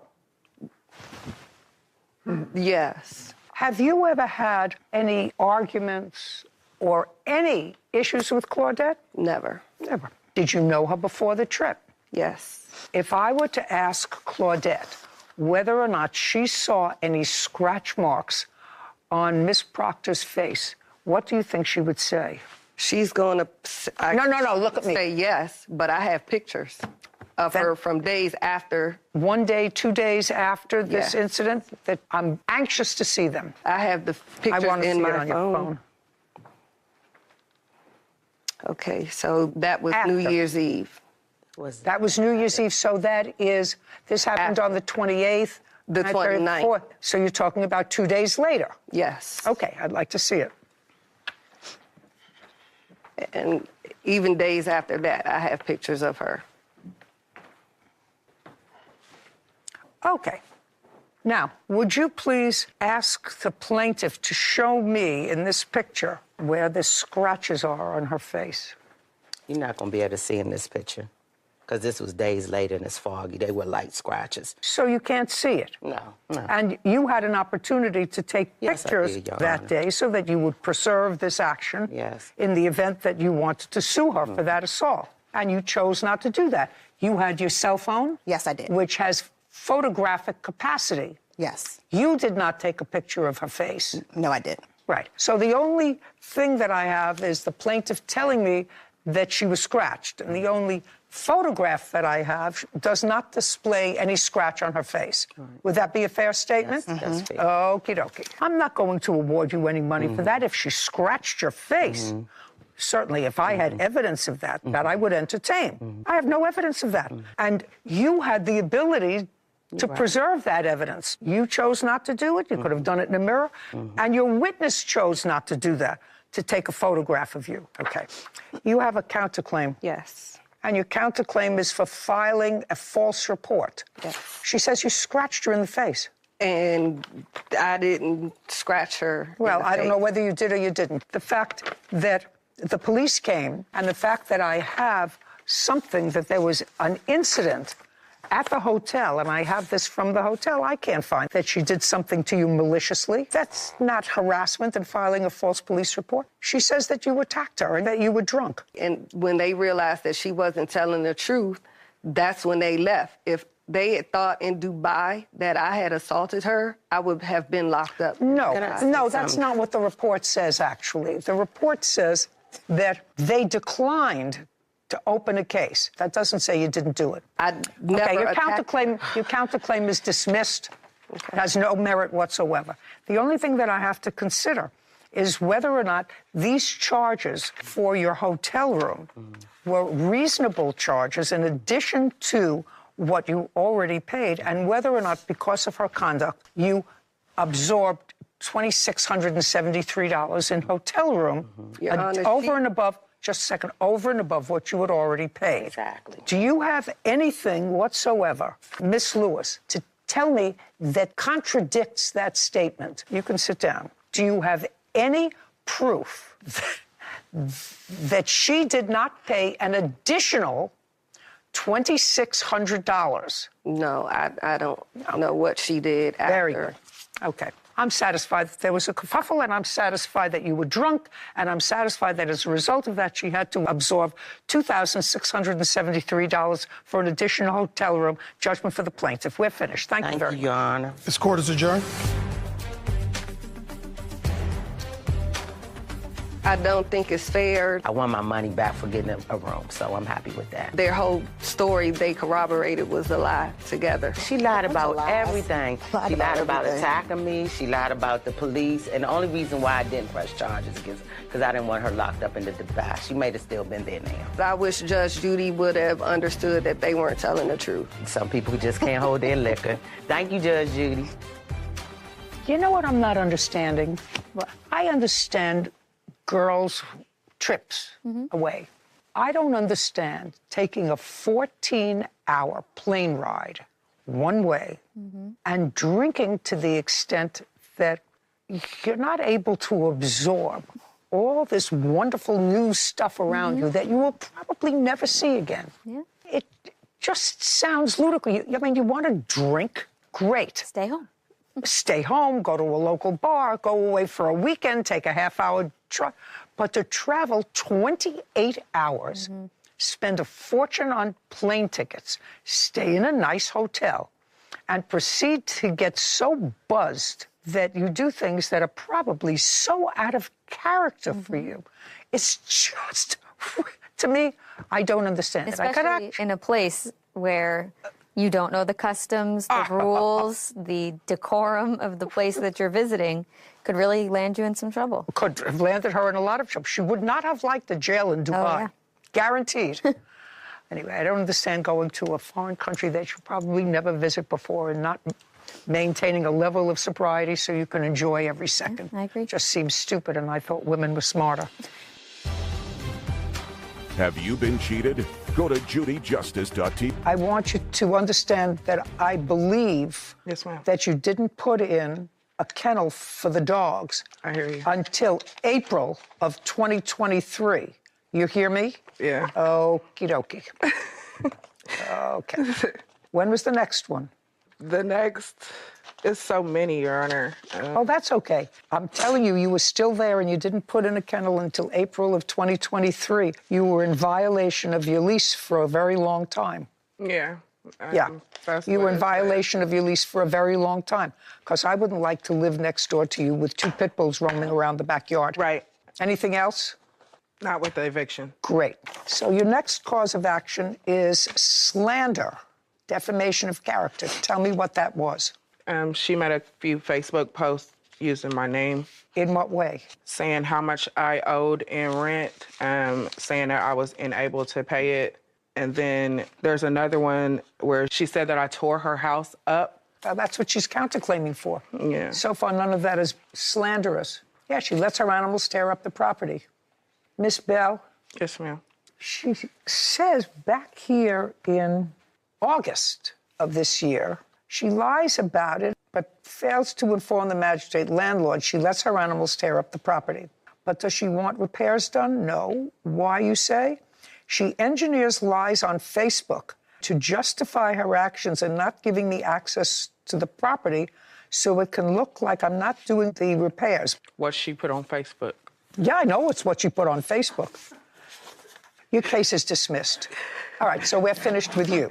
Money owed for defamation, property damage. How did she damage your property? That's all I'm interested in. She lit the self-igniting hot water tank. Okay, what else? Like, I had the attorney's fees from her.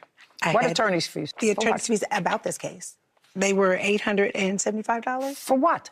For what case are you talking about? I'm talking about the small claims court case. And we also talked about tenants issues. We talked about, you know, what I would be liable for. She filed an answer. All right, very, very nice. It's all very, very nice. You're living someplace else now? Yes, ma'am. You have another tenant in the house? No, ma'am. She hasn't released tenancy from the property, which is why I have to keep putting notices on the door. So I can stay legal. Stop for a second. What do you mean she hasn't released? She hasn't given me the keys back to the property. She hasn't told me that she was moving from the property. My attorney called and, you know, made contact to ask and had me ask her, and she hasn't moved anything. You mean she still has property there? Oh, yes, ma'am. She still has property there. What does she have? She has a bed, a dresser. Just a second. Do you still have any property that you want in the house? No, ma'am. You don't? No. When you moved out, did you leave things of yours there? No. What about a bed? No. A dog? What? She left the dog there for 10 days with no heat and said that I exposed the dog to 20-degree weather on Facebook. She said that. Did you leave a dog there? No, ma'am. You took a dog with you? Yes. Okay, you have any proof? I have both. Did she have 3 dogs? I have 2. No, did she have 3? She actually had 9. She had 2 dogs. Those dogs had puppies, and she ran a little farm out of my house. Listen to me. You've both submitted yourself to my jurisdiction. Yes. Say nothing. She has now gone from the house. I find that she is acknowledged that she is no longer a tenant of yours. Cool. Anything in the house that you do not want to keep that you think was hers, you can dispose of. Sell it, throw it away, change the locks on the door, the tumbler. If she didn't give you the keys back, change the tumbler. I will prepare that order, and I will sign it, and you agree with it, Yes, correct? ma'am. Yes, ma'am. She's going to dispose of any property that's there. She's going to change the tumbler this week because ma'am. he should do that anyway. Yes. Mm-hmm. Okay? She don't own the house. I don't care who owns the house. She was your landlord. That's what she says. So if she wants to do that, she can do that. But you have nothing there that you claim is yours anymore, and you are no longer a tenant in that house. Correct. So whoever owns the house can get rid of whatever they want, can change the locks on the doors. Do you understand? Oh, yes, ma'am. Perfect. We're finished. We'll prepare the order for you. Thank you. Wait. Bye. This court is adjourned. Overall, I think it was fair. I like Judge Judy. I think that she is fair, which is why I agreed to come. It was ongoing harassment, the everyday coming home with a paper posted to the door. I got a 24-hour notice that I put on the door so I could go in and check the heat and discovered that she had left the dog there after she had moved, after she had transferred her utilities. The only dog that was in the house was her. She left the dog there 10 days. My daughter was burned by a stove that was on the property, third-degree burns. You know, I'm sorry your daughter got hurt, if she got hurt. I wasn't there. I think stoves are usually user-friendly. She said that she's not on the lease, so she wasn't going to replace it. The stove was her responsibility. I will never rent from her again, and hopefully anybody that sees it runs. I am so elated that she's gone. I'm just in a better place. What I would say is, America, you know, don't do drugs. So I have to tell you one of my pet peeves as both somebody on the bench, but more than that, just a citizen. There is a swath of people who are Americans who live in this country that need assistance, who work, some can't work, but who work and can't quite make it. I can't tell you how it bothers me when somebody has 3 employed adults in their house and applies for and accepted for government-assisted housing. She knew she wasn't entitled to it. You know, you could tell from her look that she knew she wasn't entitled to it. And it's just too bad that the government is so inept that it can't ferret out those people who need and those people who want. Well, there's a big difference. Need and want are 2 different things. It just constantly surprises me the inefficiency of government. And really the way some people will spend more time scheming to get what they're not entitled to than they will spend moving their lives forward in a positive direction. It is a very tricky system. You know, I've dabbled in just seeing what the process would be like of applying for any sort of government assistance and just to try and understand litigants a bit better who have gone through it. And it's complicated. It's nuanced and complicated and online, and there are multiple forms, and this one has to go before this one. I feel like if you're able to complete that, you have a skill that could be used in a productive way to make it so that you don't need to figure out that whole scheme. That's a good point. I never thought of that. Yeah. Have you been cheated? Go to Judy Justice. The 2 of you are neighbors. We are. You filed harassment charges. He actually screamed outside of my unit, "I hate you." Him constantly talking into my camera or making gestures at the camera. That's not true. Spitting, flicking me off. Have a seat, please. Hello, Judge. How are you? Good. Case 3082, Arbach Wu versus Caprion. Thank you. You're welcome. Mr. Arbach, how long have you lived in your current residence? I've lived there since 2006, Your Honor. Do you own it or rent? I own it. Would you describe the kind of units it is? They're condominium units. There's 8 per building. How many floors? Pardon? How many floors? 2 floors? Yeah, 4 on each. And the 2 of you are neighbors?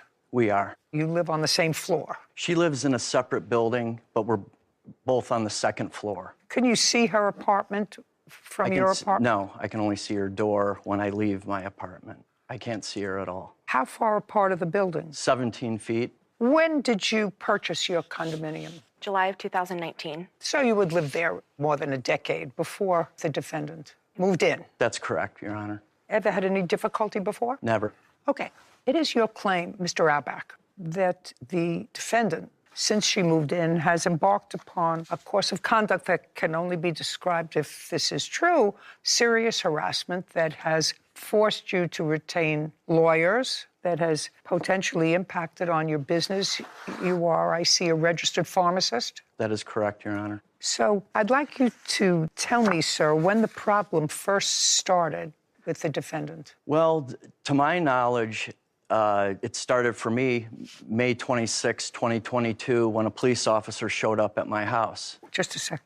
So the defendant had already been there for 4 years. Correct. So people showed up at your door. Who was that? Officer showed up and was asking me some bizarre questions, strange questions. Are you walking around in the evening? Asked me what my job was, which I thought was strange because I've lived in Fairlawn since 2006. I file a tax return, so he should know that I'm a pharmacist. Did anything come of that visit? Well, he said there were some complaints. You can't tell me what he said, because that's hearsay. Yeah. But did anything come from that visit? Just that there was a complaint from the neighborhood. He didn't say neighbors, neighbor. And so I started asking my neighbors if there was a problem. And that's when I discovered that the defendant was... Again, don't tell me hearsay. Ultimately, you and the defendant, it became an overt hostility. Would that be a fair statement? Yes. Yes? Yes. And since Mr. Auerbach doesn't know the genesis of your problem with him, why don't you tell me, when did you start to have, according to you, a problem with him? Your Honor, I moved in July of 2019. Between July of 2019 and late 2021, I had noticed behavior. Marijuana was not legal in the state of Ohio. It is now legalized. But he was using marijuana outside on a very, very regular basis. Our condo units are very close in proximity. So he would be smoking outside and they'd be coming into my windows. As a matter of fact, I remember coming home from work one day and my entire unit smelled like marijuana. Not illegal, but like it's a nuisance for me. In what year was that? That was through the duration of 2021. Just a second. That started in 2021. That's correct. Okay. But you moved in 2019. So in 2019, you didn't have a problem. In 2020, you didn't have a problem.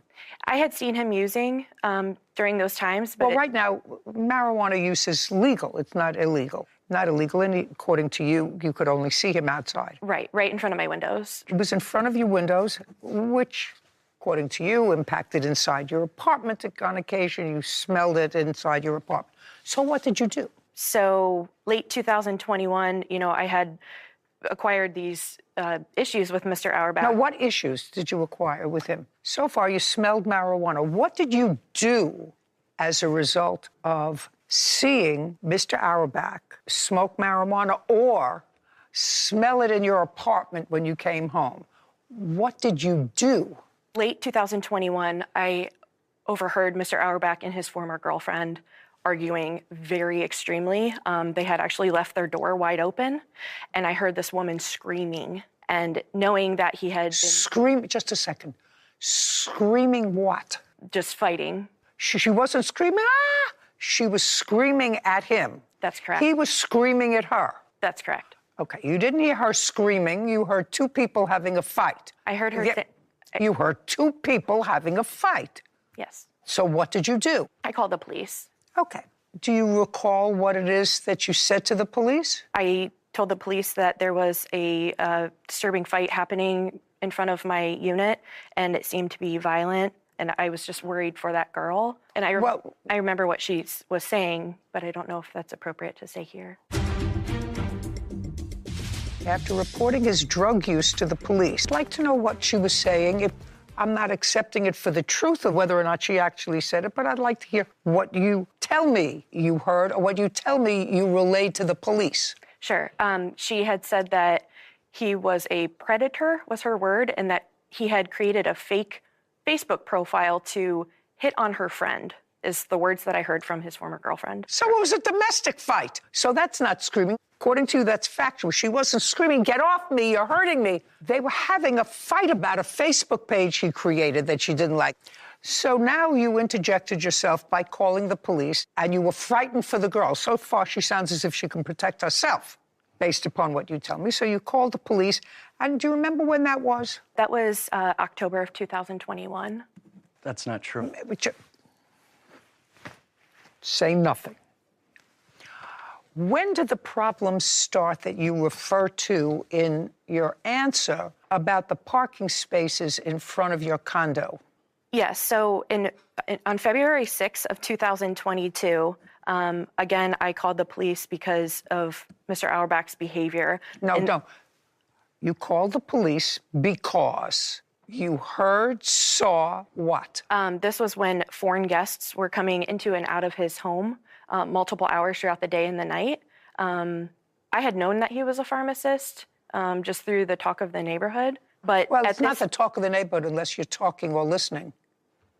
You saw foreign people coming in and out of his apartment, so you called the police. That's correct. That was the second call that you made? That's correct. Okay. I want you to get to the parking spaces. Sure. You don't have assigned spaces in the front of the building, correct? That's correct. But in front of your building, there are certain spaces. In front of his building, there are certain spaces, but they're not assigned. Yes. According to what I read, he was parking in front of your building. Once the issues between Mr. Auerbach and myself came up, he started parking all of his vehicles immediately in front of my unit so that when I come home from work, I have nowhere to park. I can choose to park in my garage. Just a second. But I have no spaces. When you say the issues arose, he wasn't having any issues with you. At that time, you were having issues with him. That's correct. You were having issues with him with smoking marijuana. You were having issues with him with having foreign visitors that you didn't recognize or know. So far, he didn't have any issues with you. Did the police respond on both instances, do you know? When I called the police in late October of 2021, I know they came out to just do a basic well check. On February 6, 2022, when I called the police for him acting odd and having the foreign people coming in and out of his unit, he actually screamed at my window, "Clean up your dog, I hate you." And at that moment, it was very early in the morning. Just a second. That was after your second call to the police. What happened next? I purchased a Ring doorbell camera. So you bought a Ring camera, and? I bought the Ring camera, and from that day, I have now to this day hundreds of videos of him harassing me. And other than these two calls to the police, did you make any other calls to the police about him? Yes. How many? There were 6 total over the last 2+ years, 6 total reports. Did you ever ask him to park his cars in front of his own building? No, because at this... Did you ask anyone else, like the condo association, anyone else, to ask him to park his cars in front of his own building? I had brought that to the HOA attention. When you say you brought it to the HOA, you went to the homeowners association. I did. And when you went to the homeowners association, in what month and year was that? Approximately March of 2022. Did you go to them in person or by mail? By email. I'd like to see it. Unfortunately, I don't have that email. Do you remember the complaint that you made when you sent an email to the homeowners association? I do. Well, in your best terms, what did you complain about? I just said, you know, I understand that there are no assigned parking spots, but he's got 6, 8 spots in front of his. I have 4. And ever since we've started to have problems with one another, he started parking 1, 2, or 3 of his vehicles in front of mine. True. And was that the only complaint that you made? Was that all that you said in the email to them? Yes, it was strictly parking. Did they respond to you? They did. And what was the response? Parking is not assigned. Parking is not assigned. Right. Now, there came a point where you filed harassment charges against him, and there was a trial. That's not true. There was no trial.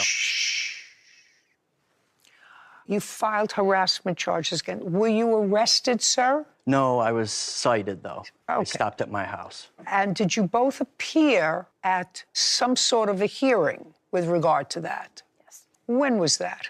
I filed the protection order on June 29th, 2022.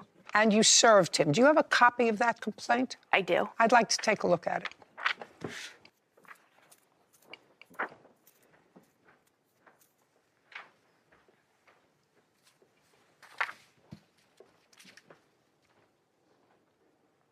Okay. So this says, after reporting he has harassed and verbally via telecommunications and has physically stalked me. After reporting his drug use to the police, comments of "go kill yourself," some very bad language, have been made through my security camera. He also flips me off while shouting, again, expletive, into my camera. He watches me from his window when I walk outside. That's not true. Now, when you appeared together, what place did you go to? A courthouse? Yes. And did you appear before a judge? Yes. What month did you appear before a judge in 2022? I have noted that October 7th of 2022, the charges that he had received were in fact dropped. But when... Just a second. I'm not there yet. You want to tell me to go kill myself in my camera? Call me fat? Hey, just a second. Who are those together with him to a courthouse? What happened when you went with him to the courthouse? So the first time we went to the courthouse, we had gone on 2 different occasions. The first time we met with a judge, and I was given the opportunity to testify. I went up on the stand, and I gave her a summary of what he's been doing to me. During this testimony, the judge actually pulled the counsel into the back room. And when she came out, she said, "Mr. Albrecht, I see what you're doing." She said, "I see you looking at her." I want to know what happened with that case. You testified. You had a lawyer. He had a lawyer. I didn't have a lawyer at that time. You said you had a public defender.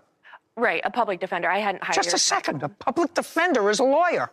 Yes, I'm sorry. Just because you're not paying for it doesn't mean he or she is not a lawyer. You had a lawyer. Yes.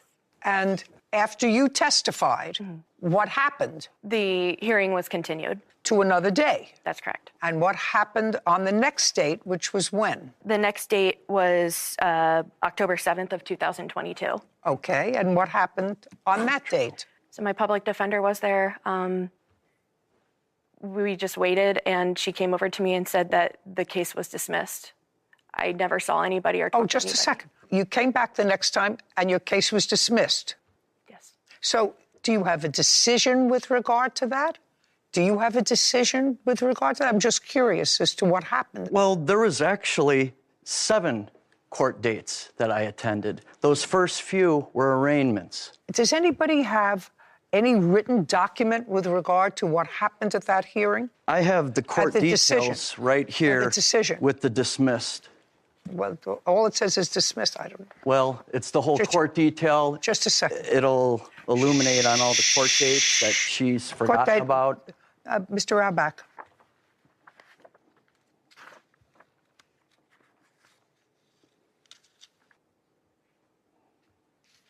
Oh, yeah, there were a lot of court dates. There were a lot. Shh. You don't have to agree with me, sir. That's a statement. So there was nothing but a dismissal. And it was a dismissal after you testified. After you testified, the case was ultimately dismissed. I'm not entertaining your case because your case has already been adjudicated. It was dismissed, so I'm not hearing that. It's not that it was dismissed on some technicality. You, in fact, testified. Your case against him has already had its day in court. Do you understand? Yeah. Okay. Now, let's get back to false charges, lost wages. Now, Mr. Auerbach, false charges. He has harassed me via telecommunications. Okay, so that's what you say. I want you to tell me exactly what telecommunications you've referenced. So I have a video that I would like to show on the big screen.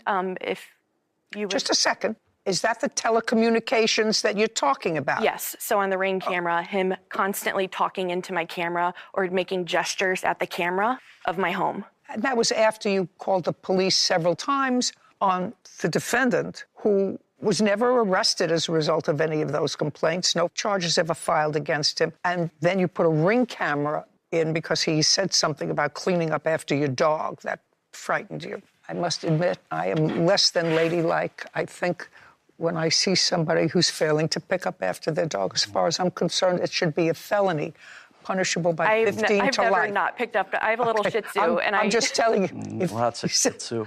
I always pick up. So now I'd like to see, after you put a Ring camera in, because after you started to have trouble with him, according to you, yes, for doing nothing that was illegal, but for which you called the police several times, now I'll see your video. Standing on my doorstep. Shh, shh, shh, shh.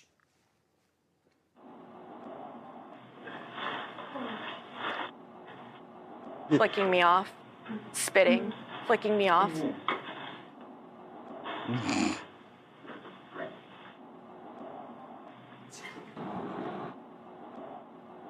That stupid dog. This is every day. Why?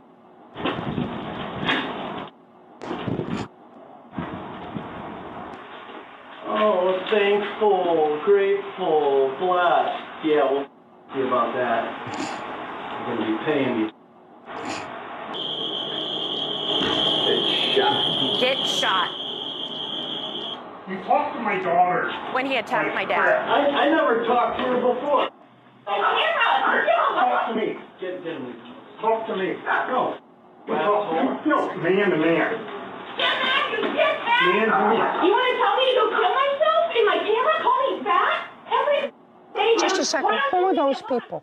So the rainbow hoodie is myself. The person with the flannel was my dad, who okay, so that was your father. Seconds prior that was just attacked outside in the parking lot. I don't know about that or not. I asked who it was. Sure. I didn't see any attack. I saw that you're not getting along. Okay, keep going. Every day, dude. Why don't you leave me alone? I'm 25 years younger than you. Anything else? It's the end of the video. Thank you. That's has physically stalked me. Yes. I want to know how he has physically stalked you. Is that what I just saw? Or you're talking about follows you to your job, follows you to... Let me hear. Sure. Never.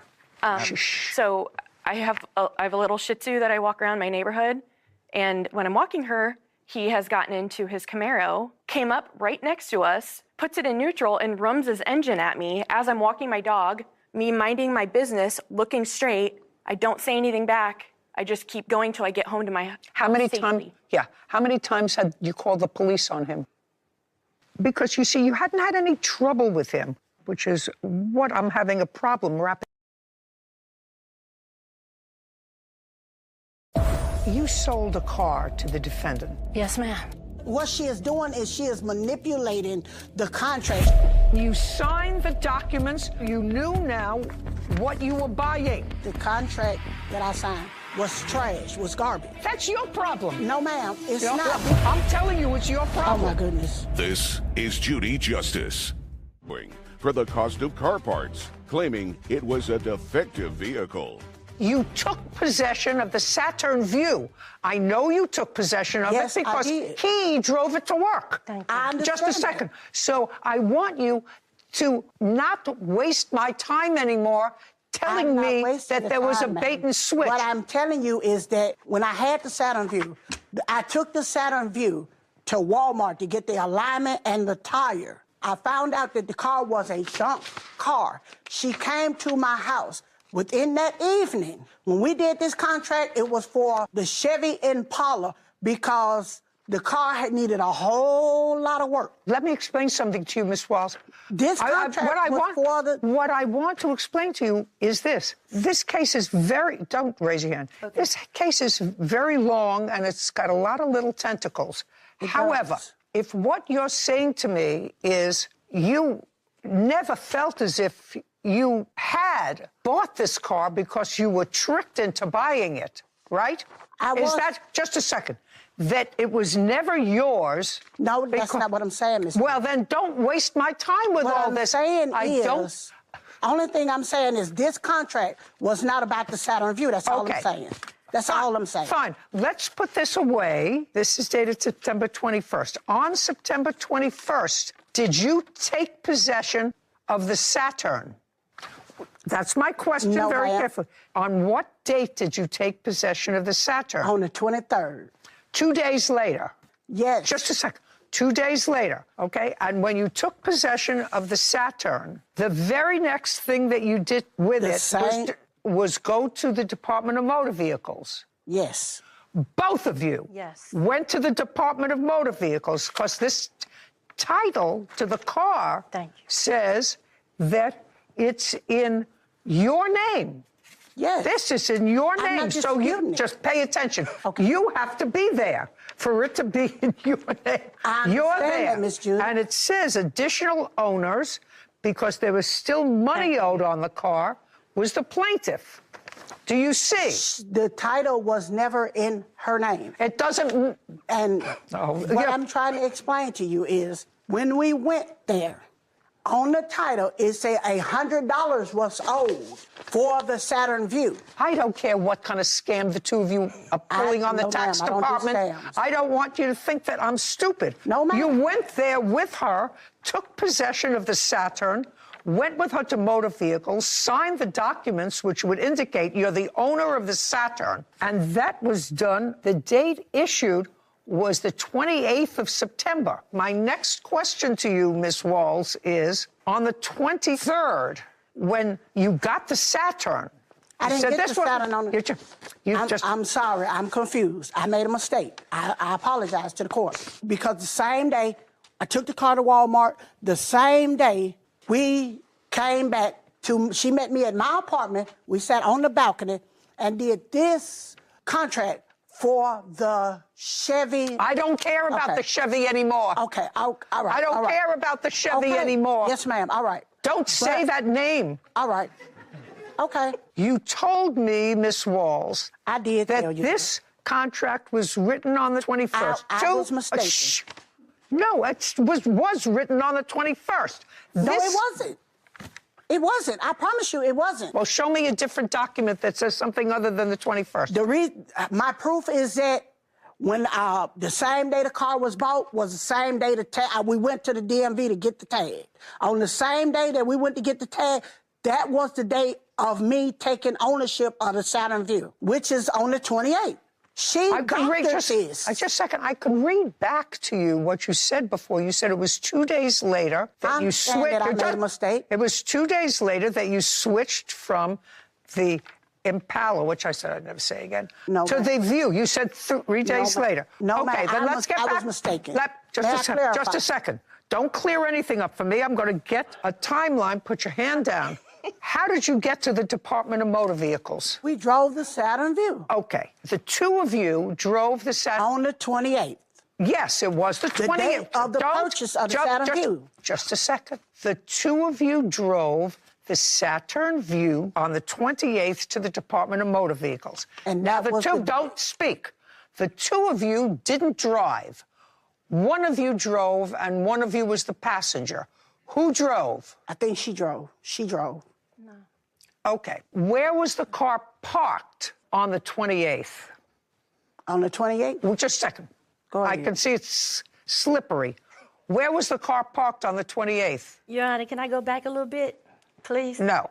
Okay. I asked you where it was parked. No, It was parked at her house on the 21st to the 28th, because I parked it at her house. So the 28th, it was at her house. Did she? Okay. Sorry. Okie dokie. Stand up. You're her son. You work full time. Yes, ma'am. Move over there. Who do you work for?